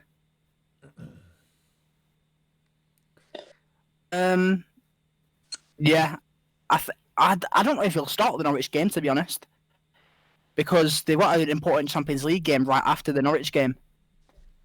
Have they? So, yeah, they do. They play Atletico. I think it's 3 days after the Norwich game. Apparently, I'm not too Wow. sure though. I've not really looked it up, but I don't think Mane will start. Nah, he wouldn't if there's a I Champions probably League. won't have Mane. I'll probably still have Aguero for the West Ham game. Do you know if Brew or Boona put Bergwijn in? I don't I don't know. doubt it. I mean, I didn't They didn't. before the game week. What are their fixtures like, Tottenham? let's have a- They're not that good, are they? Really, they're a bit. Consistent for ages. They've not really got a good run or a bad run. Yeah. They're just not going. Aston Villa next. Then it's Chelsea, Wolves, Burnley, Man United. It's all a mixture, to be honest with you, Charlie. Yeah. Not the greatest. Yeah.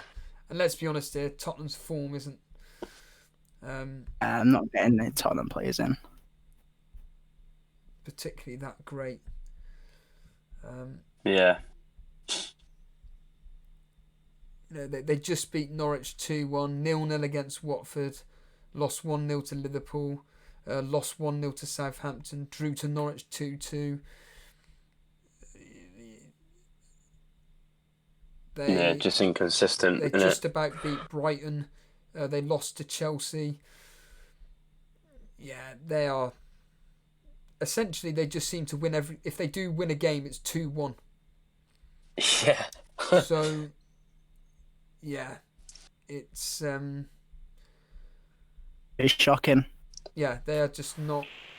Well, they're a team to essentially avoid. It seems like points spread everywhere, if anything, and. Does anyone know if Kyle Walker-Peters is nailed for Southampton? He should be. Yeah, that because they haven't got Cedric anymore. He went to Arsenal. Yeah, I don't know much about Walker Peters, to be honest. Like, is he?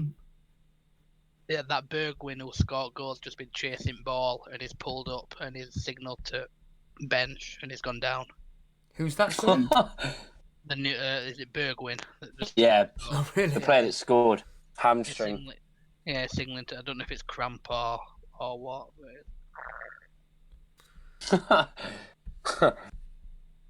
Imagine if he's injured now for like 6 weeks. Probably cramp. Yeah, it sounds like cramp. Yeah, it looks like it's just cramp. You wait for physio to come on. I could get Son in quite easily on this wild card. I don't like Tottenham assets, to be honest, but obviously they've got Villa next.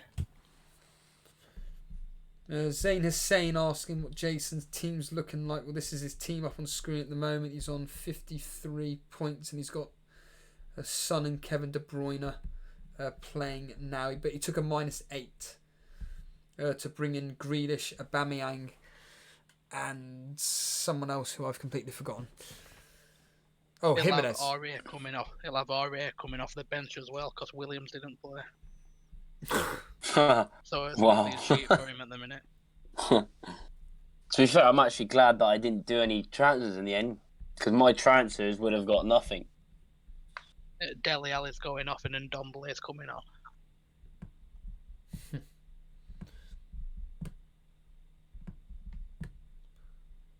And Lamella's also come on for that Bergwijn. Yeah. Lamella, eh? Oh. Could be an option. He's, what is he, 6.5, something like that?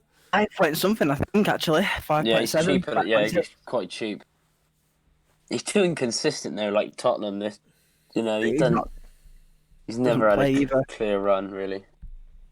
So, Lewis, what's the likelihood of you hitting the wildcard button? Pretty likely right now. I've got like 1 or 2 players I need to put in. So, That I'm just Go on. feeling, me personally, I'm just feeling absolutely dejected at the way this game has gone. You're on the brink of hitting a wildcard button based on this game week / the way this game week's gone. Hold on. Son scored. Oh my god, 2-0. I've had enough, to be honest. I've had enough. I think it's going to be an Ndombele assist as well for it. There you go. You should get Son in. Oh yeah. Just talking about him, and he just scored. Wow, 2-0. Jesus. That is pathetic. Honestly, that is pathetic. That's what happens, though. Can't get my head around this. Don't take your chances. yeah. You pay for it. Absolutely. Don't take your chances. You pay for it. And Man City,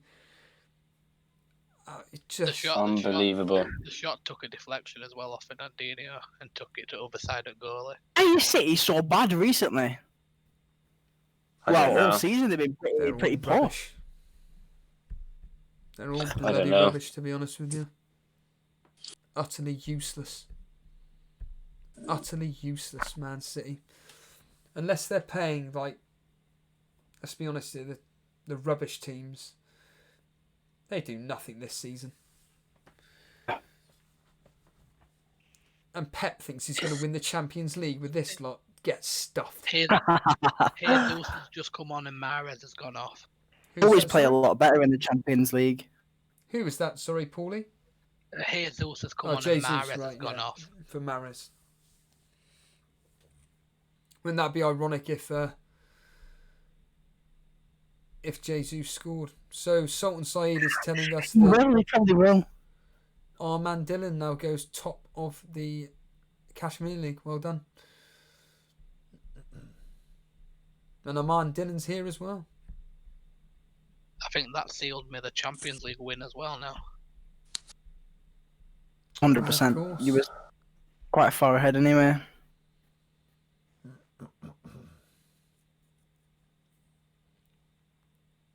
Just Pep's gone this season, surely. Tottenham have had 2 attempts on goal and they've both gone in. Yeah. Man City have had 14. Wow. What do you reckon? They get knocked out the Champions League whenever that happens, and Pep leaves the Who end are of the playing season? now? Madrid. Yeah, they got Madrid, haven't they? Oh yeah, it's all I think Madrid. Are in, they're Madrid on haven't good lost form. a game since November last year, I think, something like that. Yeah, they're on good form. Very Kept good form. 13 clean sheets in 21 games. That's in the stat. I'm sorry, but when was the last time Gundogan took a penalty for City? Anyway, do we know? I mean, He took one in the Prem a few weeks ago. was it? Actually, All right, fair enough. All right. He Yeah. took one against But Fulham in the FA Cup Was Aguero on the last pitch week. or Jesus on the pitch at the time? I think Jesus. Well, one of them would have been 100%. It's I probably think 'cause Jesus was on. Because Yeah, I 'cause think if I've seen Jesus miss about 4 penalties recently. Yeah, he missed against Sheffield United, didn't he? because honestly, if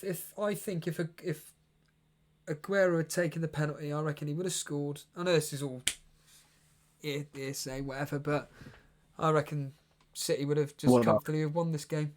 It's amazing what happens in football. Yeah. You just cannot Man, predict it. I just don't get that though. Why Aguero's not taking it? It's insane. Yeah, It's insane. I can't get out either. And even if Gundogan had scored, Aguero would have got the assist. Yeah.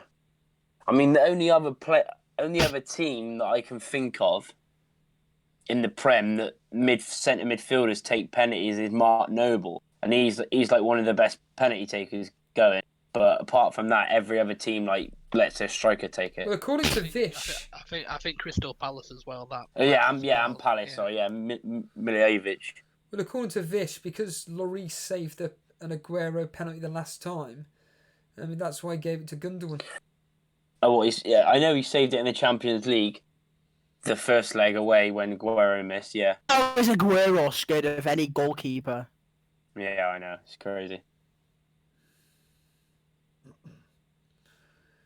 So, how many points clear are Liverpool going to be ahead of Man City? I'd hate 50? to think. Like Yeah. Wait, 22 or something. 22 That's points. ridiculous, isn't it? And That is ridiculous. They still have a game. Oh, they don't have a game now, do they? Or do they? That is insane. That is We're going to insane. beat West Ham like 5-0 though. Sterling will get a hat trick. Aguero will Probably. get some- No, trust me, I'm going to get Sterling and captain him. I might bring him in. I got 2 On free this transfers wild anyway. card, I think I'm going to get Sterling and captain him. I've got 2 free transfers next week, so Mane will be out for Sterling and Lundstrom out for Van Dijk. I might just join you. Should we just sabotage our teams and just... Yeah. Might as well. I've messed my season up now.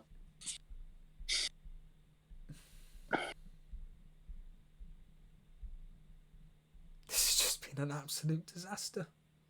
3 game weeks, I've gone from 18k overall to 83k. I'm probably about 100k now, actually.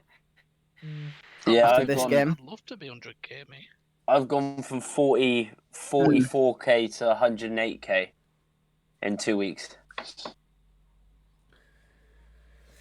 Paulie, Awful. what is happening in this game? We haven't heard from you as of yet. What's been going on over the last 5 minutes or so? Man City are actually keeping the ball to say they're down to 10 men. They've just had a couple of corners, but Tottenham have defended them well. They brought more attacking players on. Jesus came on.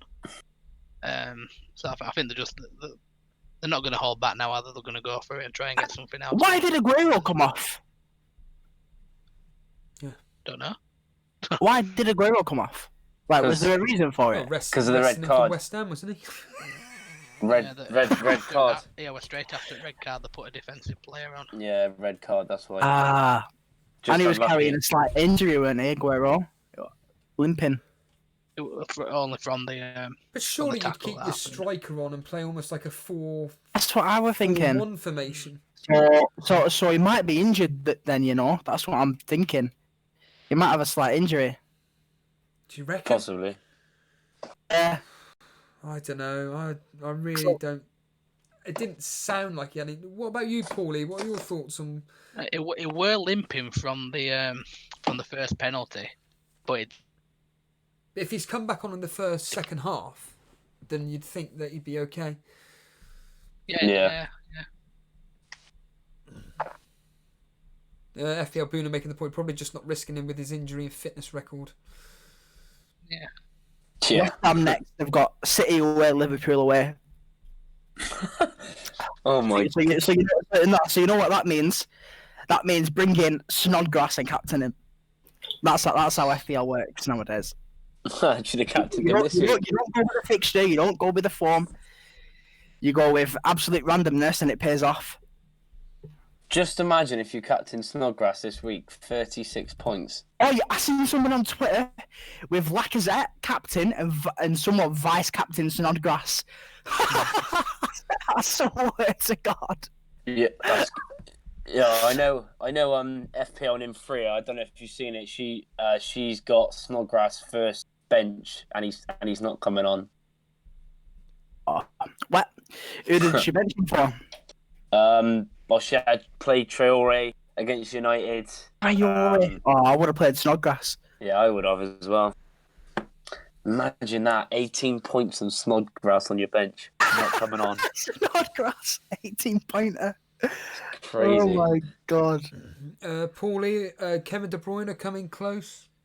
Yeah, they crossed it in from the left-hand side. It was just a little bit in front of him. So if he'd have got it in stride, it had probably been 2-1 then. Do you know that James of Planet FPL, he captained Kevin De Bruyne? So... Did he? I believe so, yeah. That's what he... in fact, I could bring it up. Sure he did. I'm pretty sure that he did. Yeah, I know KDB and Aguero were the second and third most captained this week. Salah was first, obviously, like 1 point something million, and then 2 million captains Salah had this week. Yeah, 2 million, and then 1 point odd million, and then like 700k for the Aguero and De Bruyne.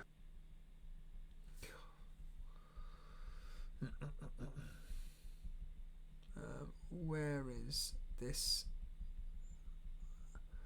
I know for fact he posted it, but yep, there it is. Yeah, Captain De Bruyne. And yeah, James has had a terrible game week. How many points is he on? Well, let's just put it this way. Alexander-Arnold and Robertson were the main point bringers because he's had Traore, De Bruyne captain, Grealish, Maddison, Ings, Vardy, Rico coming on for Mane. Well, he didn't have Salah? No. Oh my God. So I'm bringing Richarlison in. Are you? Yeah, I think so. I had him just before he got injured. And but Richarlison scored against City, Chelsea, Liverpool. Oh yeah, that's true. United. Last time we played. Hamstrings are gone. But, He's holding it, and they're bringing on. that's good. They're going to bring on Bernardo Silva for him. That's alright, because I just had him in this wildcard draft. That's quite good then, because then you pretty much know who's going to start on the wing. Yeah. I was gonna punt on him and captain him next week. I'm not even joking. I might bring in Mahrez. I was actually pretty set on that. I was gonna get Aguero out, Sterling, and captain him, and then do a one move to Mane the week after. That's what I was thinking then. Yeah, I think Mahrez could be a good shout for Mane. Man City are on attack, and Sterling can't keep up with them. It does look like something's wrong with it. Like,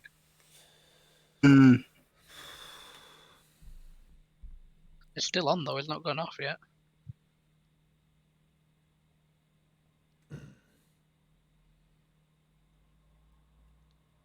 I'm just speechless. Absolutely speechless as what's happened today. Yeah. Burnley Arsenal 0-0. Tottenham 2. Man City 0. And they scored with their only 2 shots on target, aren't they? Yeah. Or something like that. Pretty much, yeah. It's insane. Hold on a minute. Sterling's going off. Yeah. Yeah. Always still in. Sterling says injury Eric here. Dyer's coming on for Mora as well. It's mad, isn't it? All these English players getting injured before the Euros. Oh yeah.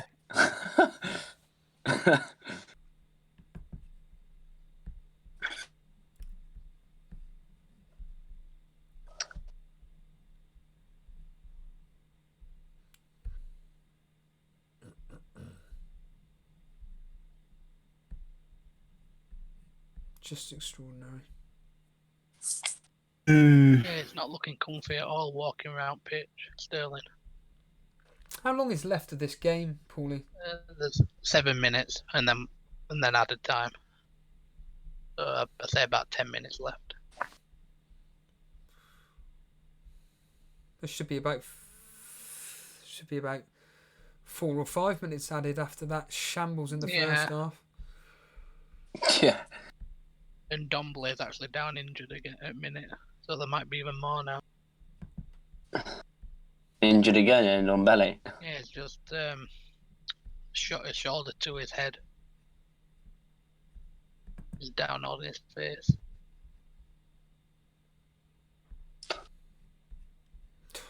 Flame out. What a shocking season. And that's just the Premier League. Yeah. That's just the Premier League. Joke. So yeah, congratulations Liverpool. I'm going to stick my neck on the line, everybody. Liverpool have won the title. Definitely. What, ages ago, I think. Yeah. Yeah, I was going to say Yeah. a betting company, I forget which one, they paid out in November to Liverpool. November. Yeah.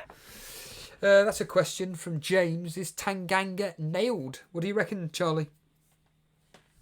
Yeah, by the looks of it, he's nailed done really, really well since he's come in. Where did he play this game? Left back. He's playing left back, yeah. He did, Yeah, didn't left he? back up against Mahrez. I put Well, him they don't really have a left back as now, well. do they? So I suppose he is nailed, actually. Yeah, they got Sessegnon, but Tanganga's more of a tank, innit? Yeah, Harder to get past. I think Sessegnon's more of a winger. Yeah, he is really. Yeah, stick him up front for kind of front three. That's where he played so well for Fulham. Yeah, for Fulham. Next, and what's a wild card? I'm gonna have to play Campbell against Liverpool next week. Well, talking of your wild card, have you got Grealish in there? Because Davey P's asking what to do with him. His fixtures look absolutely awful Yeah, they're not good right to end the for season. ages. Yeah, it's end of the season. Yeah, so I think the Grealish train's over. Yeah. Plus, there's that blank game week as well. Yeah, I think Traore is the new midfield option. I think Traore is going to be really good going forward. Yeah. It's just I a don't know. beast. Yeah, I don't know what to do at the moment. Because I've got 2 free transfers, but I need about 4 players gone. To be honest, I don't. Go on. What 4 players, Charlie? Lundstrom, Trossard, Foster probably as well. Don't really want Watford in there anymore. They've now conceding. Vardy, Vardy's an iffy one because obviously possibly chance of getting Aubameyang in or Aguero. But the fact is that obviously Aubameyang's, as that blank in 28, and plus like Vardy's fixtures are pretty good after the Wolves and the Man City game. Yeah. So I'm not sure what to do with him, to be honest. Talking of Leicester, Charlie, we were talking earlier about having Harvey Barnes. Yeah, he's a good shout. I was thinking he'd be a quality replacement for Trossard, pretty much a straight swap. I did the transfer yesterday. I took Grealish out and put Harvey Barnes in. Really? Yeah, I did it after game yesterday. I think Yeah, that could be a good shout. if I was to wildcard now, it'd be out of frustration more than me actually needing to wildcard. Yeah. I'm playing around Seems with it alright. now. I've just had a look at it. I've got so many good home fixtures. Like my front three has Newcastle at home, West Ham at home, and Burnley at home. Yeah, I've that's pretty good. got Martial against Chelsea. Chelsea can't keep clean sheets. Martial, I don't know. The main people I'm looking to get out are Webster, Cantwell, Martial. Now as well, but I'm not too sure about that. Kelly and Soyuncu probably, but I sort of want to keep Soyuncu because I think Leicester will keep a few clean sheets with their run. Yeah. That's another one for me, Webster. Hold on. Sorry, I got someone's gone down injured. Maybe Kevin De Bruyne. Yeah. No, it's Lloris has gone. Lloris. Lloris is down injured. Oh, yeah. no. Brawley, do you remember that tweet that I sent you this morning, where I said, "What's next? The KDB injury and Aguero blank." Yeah, but it's not KDB, it's Lloris Lloris. actually down. Yeah, De Bruyne put a cross in that were gonna loop over Lloris, and he's jumped up, tipped it over, and as he's landed. Oh, no. He's just come back from that injury, hasn't he? I wouldn't mind a De Bruyne injury if there was one to happen. No, it's Lloris is back up now anyway. Yeah, I know. It'd up a lot of money if De Bruyne got injured, actually, to be fair. Yeah. So I don't wish injury on any player, but it'd be good for my FPL team, to be honest. Yeah. I mean, it's quite hard if you think about it, because at the moment, there's literally hardly any really good midfield options, is there? If you think about it. Actually, Like, I was just looking there, and there's a few that I've not really thought of. Obviously, Richarlison's black. If you don't like his fixtures, then I probably wouldn't go for him. But he did score in all of those fixtures. Yeah, I remember that. Everyone took him out, didn't they? He's a pick. Yeah. I like him, to be honest. I might be getting him in. And then there's Traore, who I think is really good. You've then got Harvey Barnes, who you've been mentioning, who I think is a great pick as well, with Leicester's upcoming fixtures. Even before that, he could do well. You've got... There's 5 minutes. Obviously, you've got City playing West Ham next, probably going to batter him. You've got Southampton with amazing fixtures coming up. They've got a few midfielder options, like maybe a Ward-Prowse. He's on free kicks and corners and things like that. And he's on penalties. He takes the pens, doesn't he? We've got... Who else? There's a few, to be fair. Grealish. There is a few. Grealish is still a good option regardless, even though his fixtures are bad. He's obviously the form pick. He's done really well this season. Yesterday. I was gonna get him, but it's the fact that blank game week. I'm trying not to have I think the only player I've got at the moment for the blank is De Bruyne. I think I don't really want to have any players that are just so you know that I don't have to leave it because my bench is pretty bad. So. Yeah. Another one as well, Bruno Fernandes and Martial. If you think United are going to start doing well, then there could be options. Obviously, Martial playing out of position. Bruno, new signing. Yeah.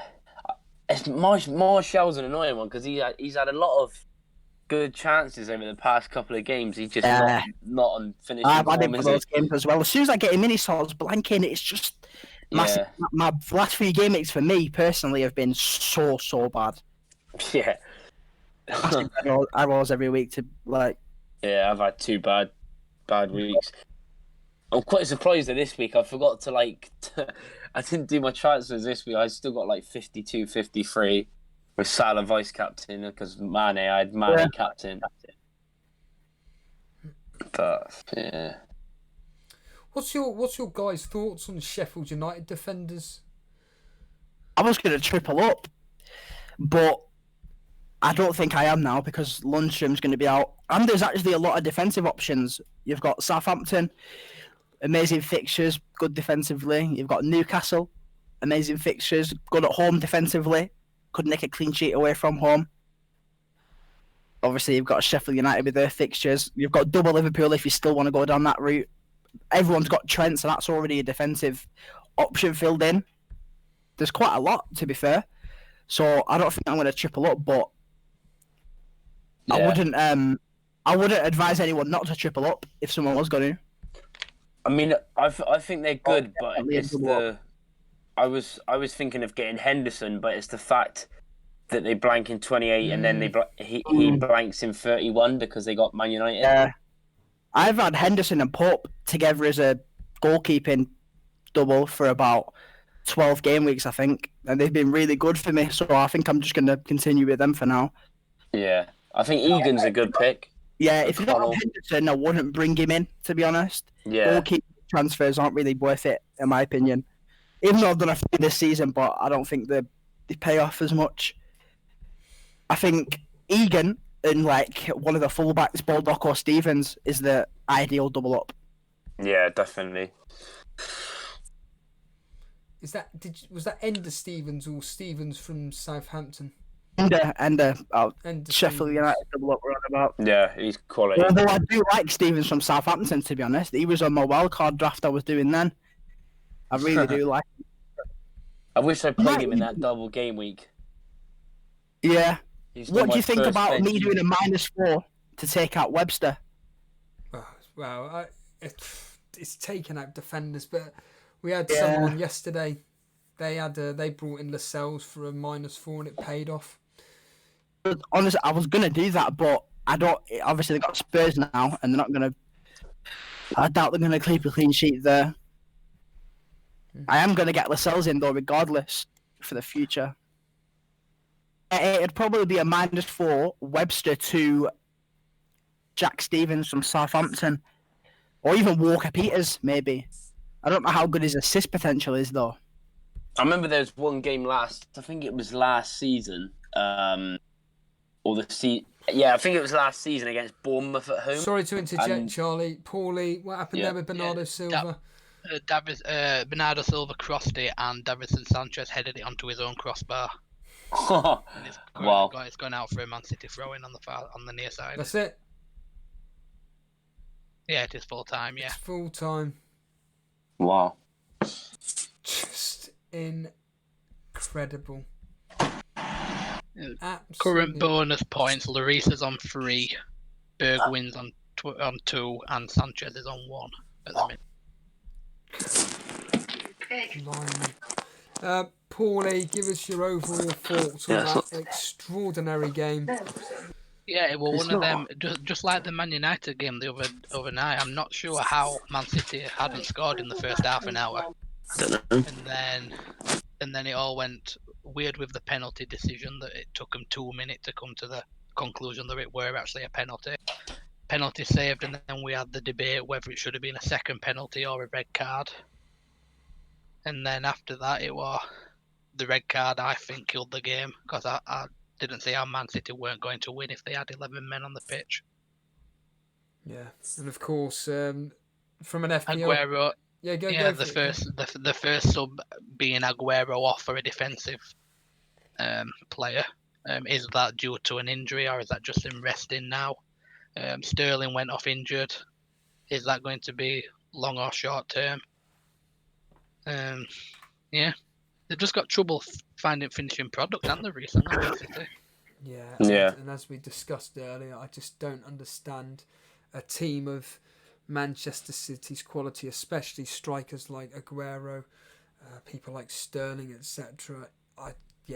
Just absolutely crazy, and I just feel sick inside. I just feel like I'm not going to. I just feel like doing a Lewis and wildcarding, just for the. Like I said, I've already feel like I've just given up with this game, but this has been a real. I think though, Steve-o, looking at your team, I think it's like me. If you was to wildcard it, it'd be out of frustration. Yes. Card. Yeah. Or I'd probably advise you to not do it. No, I'm not gonna. I'd advise myself to not do it as well, but we'll see anyway.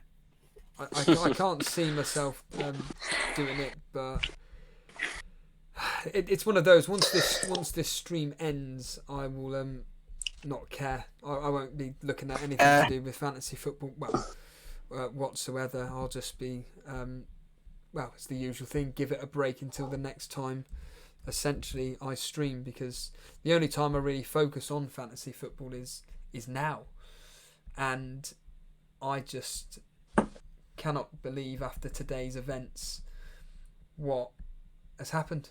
I honestly cannot believe what has happened. It's been extraordinary. It's been absolutely extraordinary today. This for me is the fine margins between having a rubbish game week or an ecstatic game week. And let's be honest, Lewis. Let's be brutally honest here. If Aguero got that penalty and scored, I reckon honestly Man City would have gone on to win 2 or 3-0. Yeah. Our game. Spurs would have ended up capitulating and getting battered. Yeah.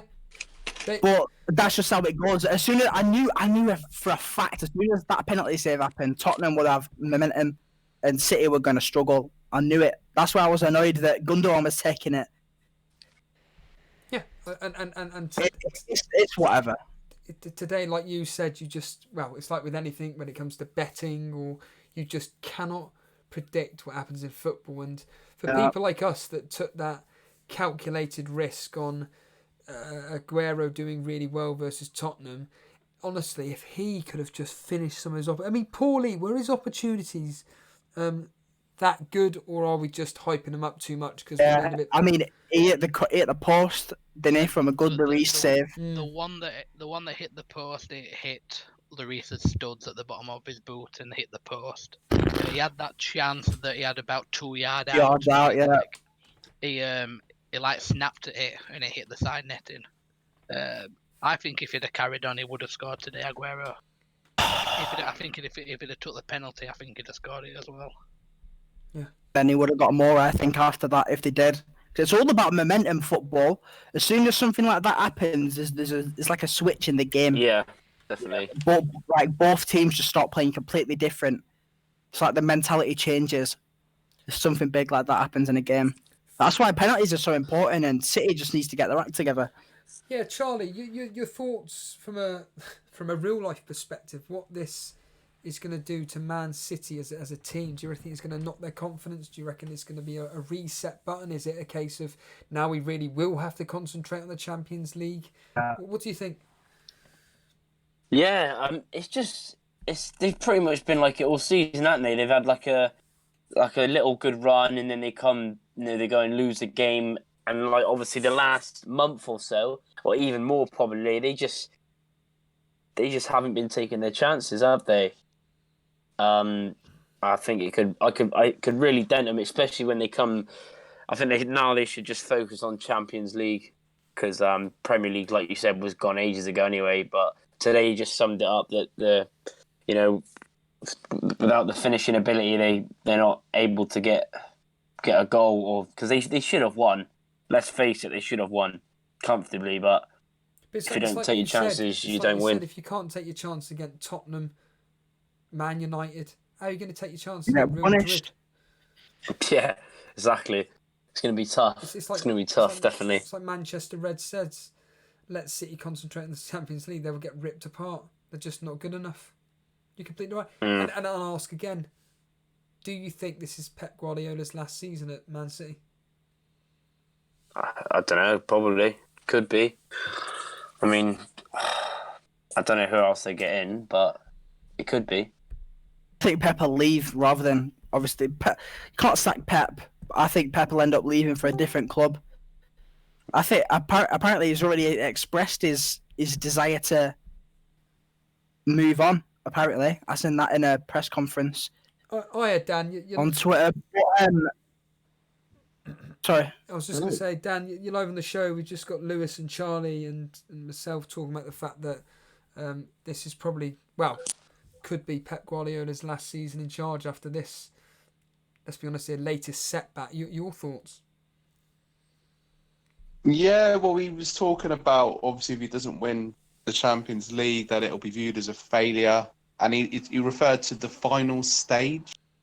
So he did say that if he would still be there next season, he wasn't sacked. So that's quite an interesting comment. But yeah, I wouldn't be surprised if he's not there next season. Your thoughts on the game, the second half, Dan?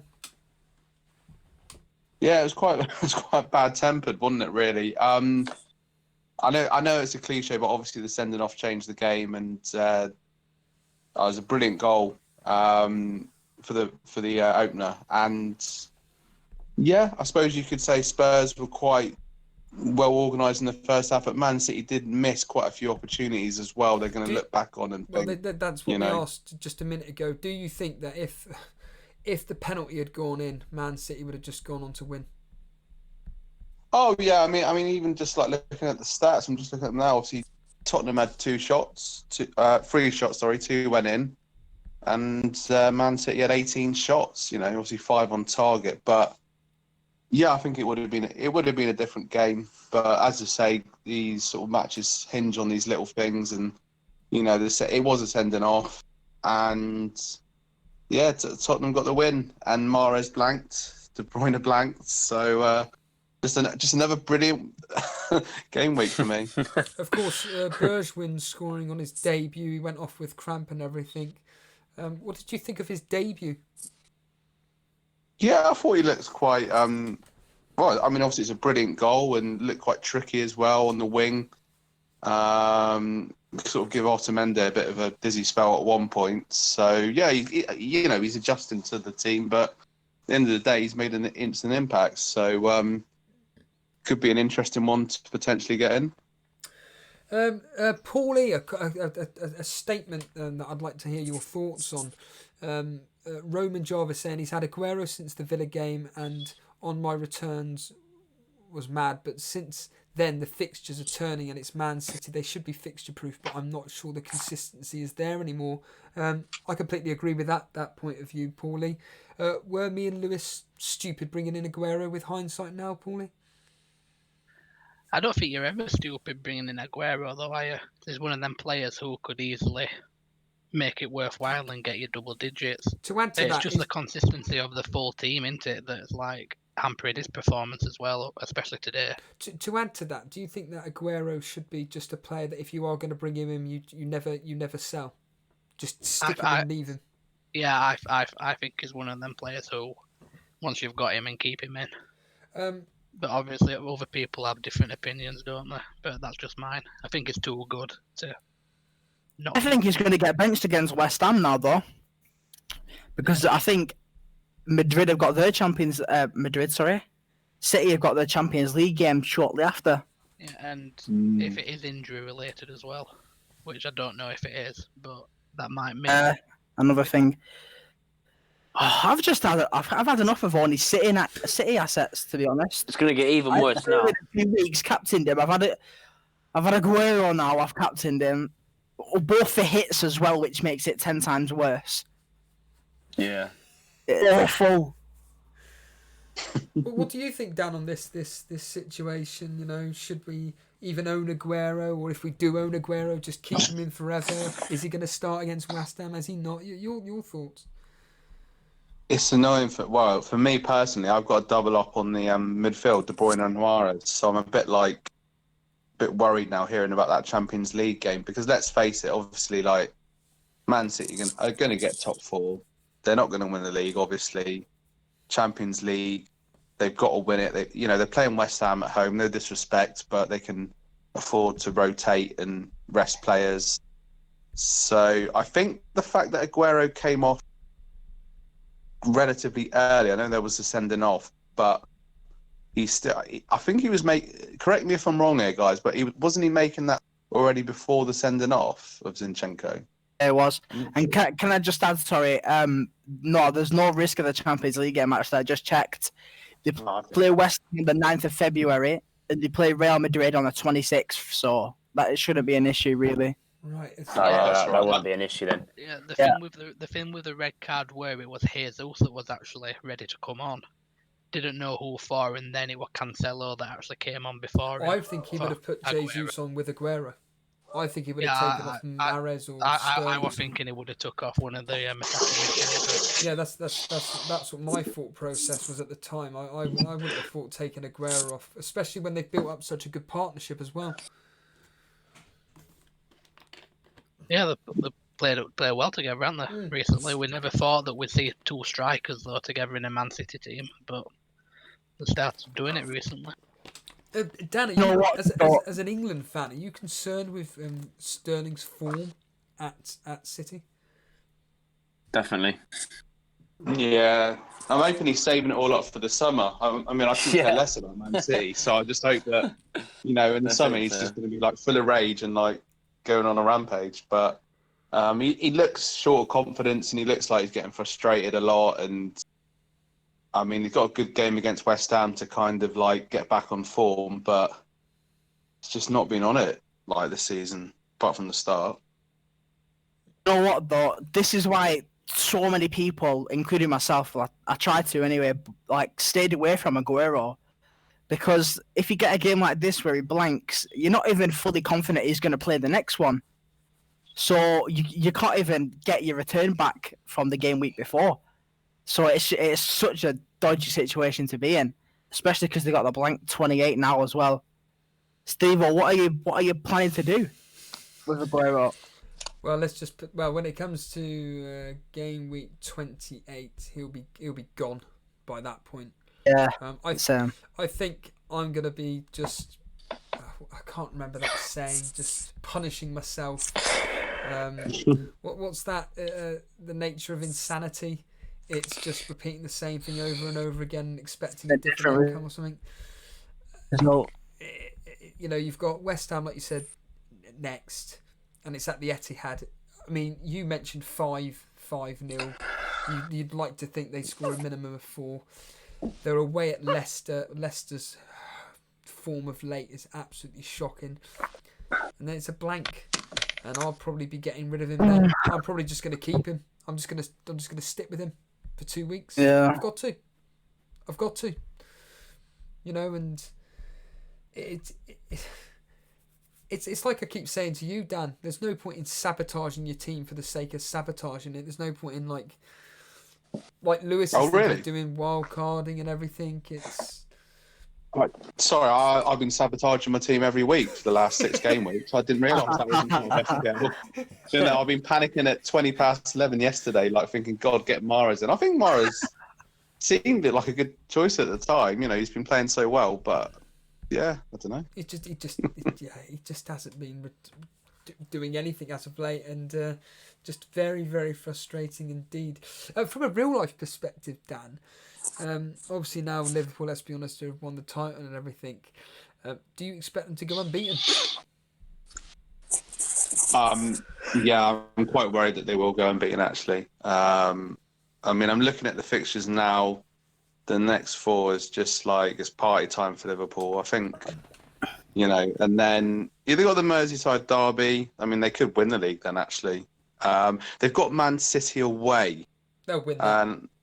I was about to say, like, who's going to beat Liverpool?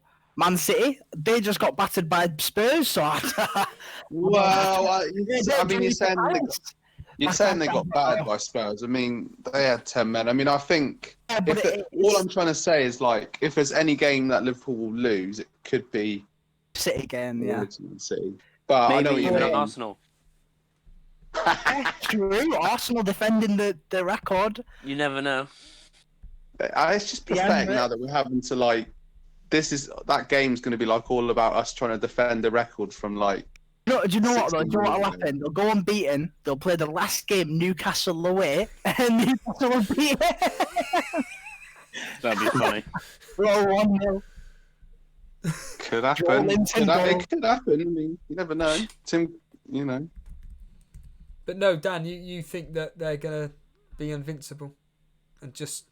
We're never going to hear the end of it. Like, it's going to be unbearable. I don't really have anything against Liverpool, but I just think it's just going to go on and on and on and on. It's going to be one of them seasons where records never going to get broken. So they're going to set a record and no one will ever beat it. In terms of points. So they become immortal. There's just no sign of slowing down, is there? There's really not any. And as this is awful as a United fan. It's really awful. Like. They just don't show any sign of letting up anytime soon. And I hope he starts rotating in the league, because if they do go unbeaten, I think I'm gonna have to deactivate my Discord, Twitter, YouTube, everything. They've just. I mean, what is it now? 50, what was it, Paulie? That stat: 55 games unbeaten. Yeah, the last I saw it was for 34 games, possible 102 points, and they've got 100 of them. So the only points they've dropped was that draw with Man United. So at least Man United took a point off from Premier that. League. I mean, Yeah. little heads. Yeah, so 34 games, 33 wins, 1 draw, 100 points. It is quite It's insane. extraordinary witnessing this, and we just seem to normalise it. It's like the whole Messi and Ronaldo thing. They're scoring hundreds and hundreds of goals, and reality is, that's just normal. But it's not normal. It's absolutely ludicrous. But I mean, like I said, with this City demise and flaming Liverpool just absolutely dominating, it's just like, yeah, well, they'll just continue winning like it's no. It's like, no. This is one of the greatest Premier League teams that we're witnessing, and yet we're just thinking, nah, who cares? Next.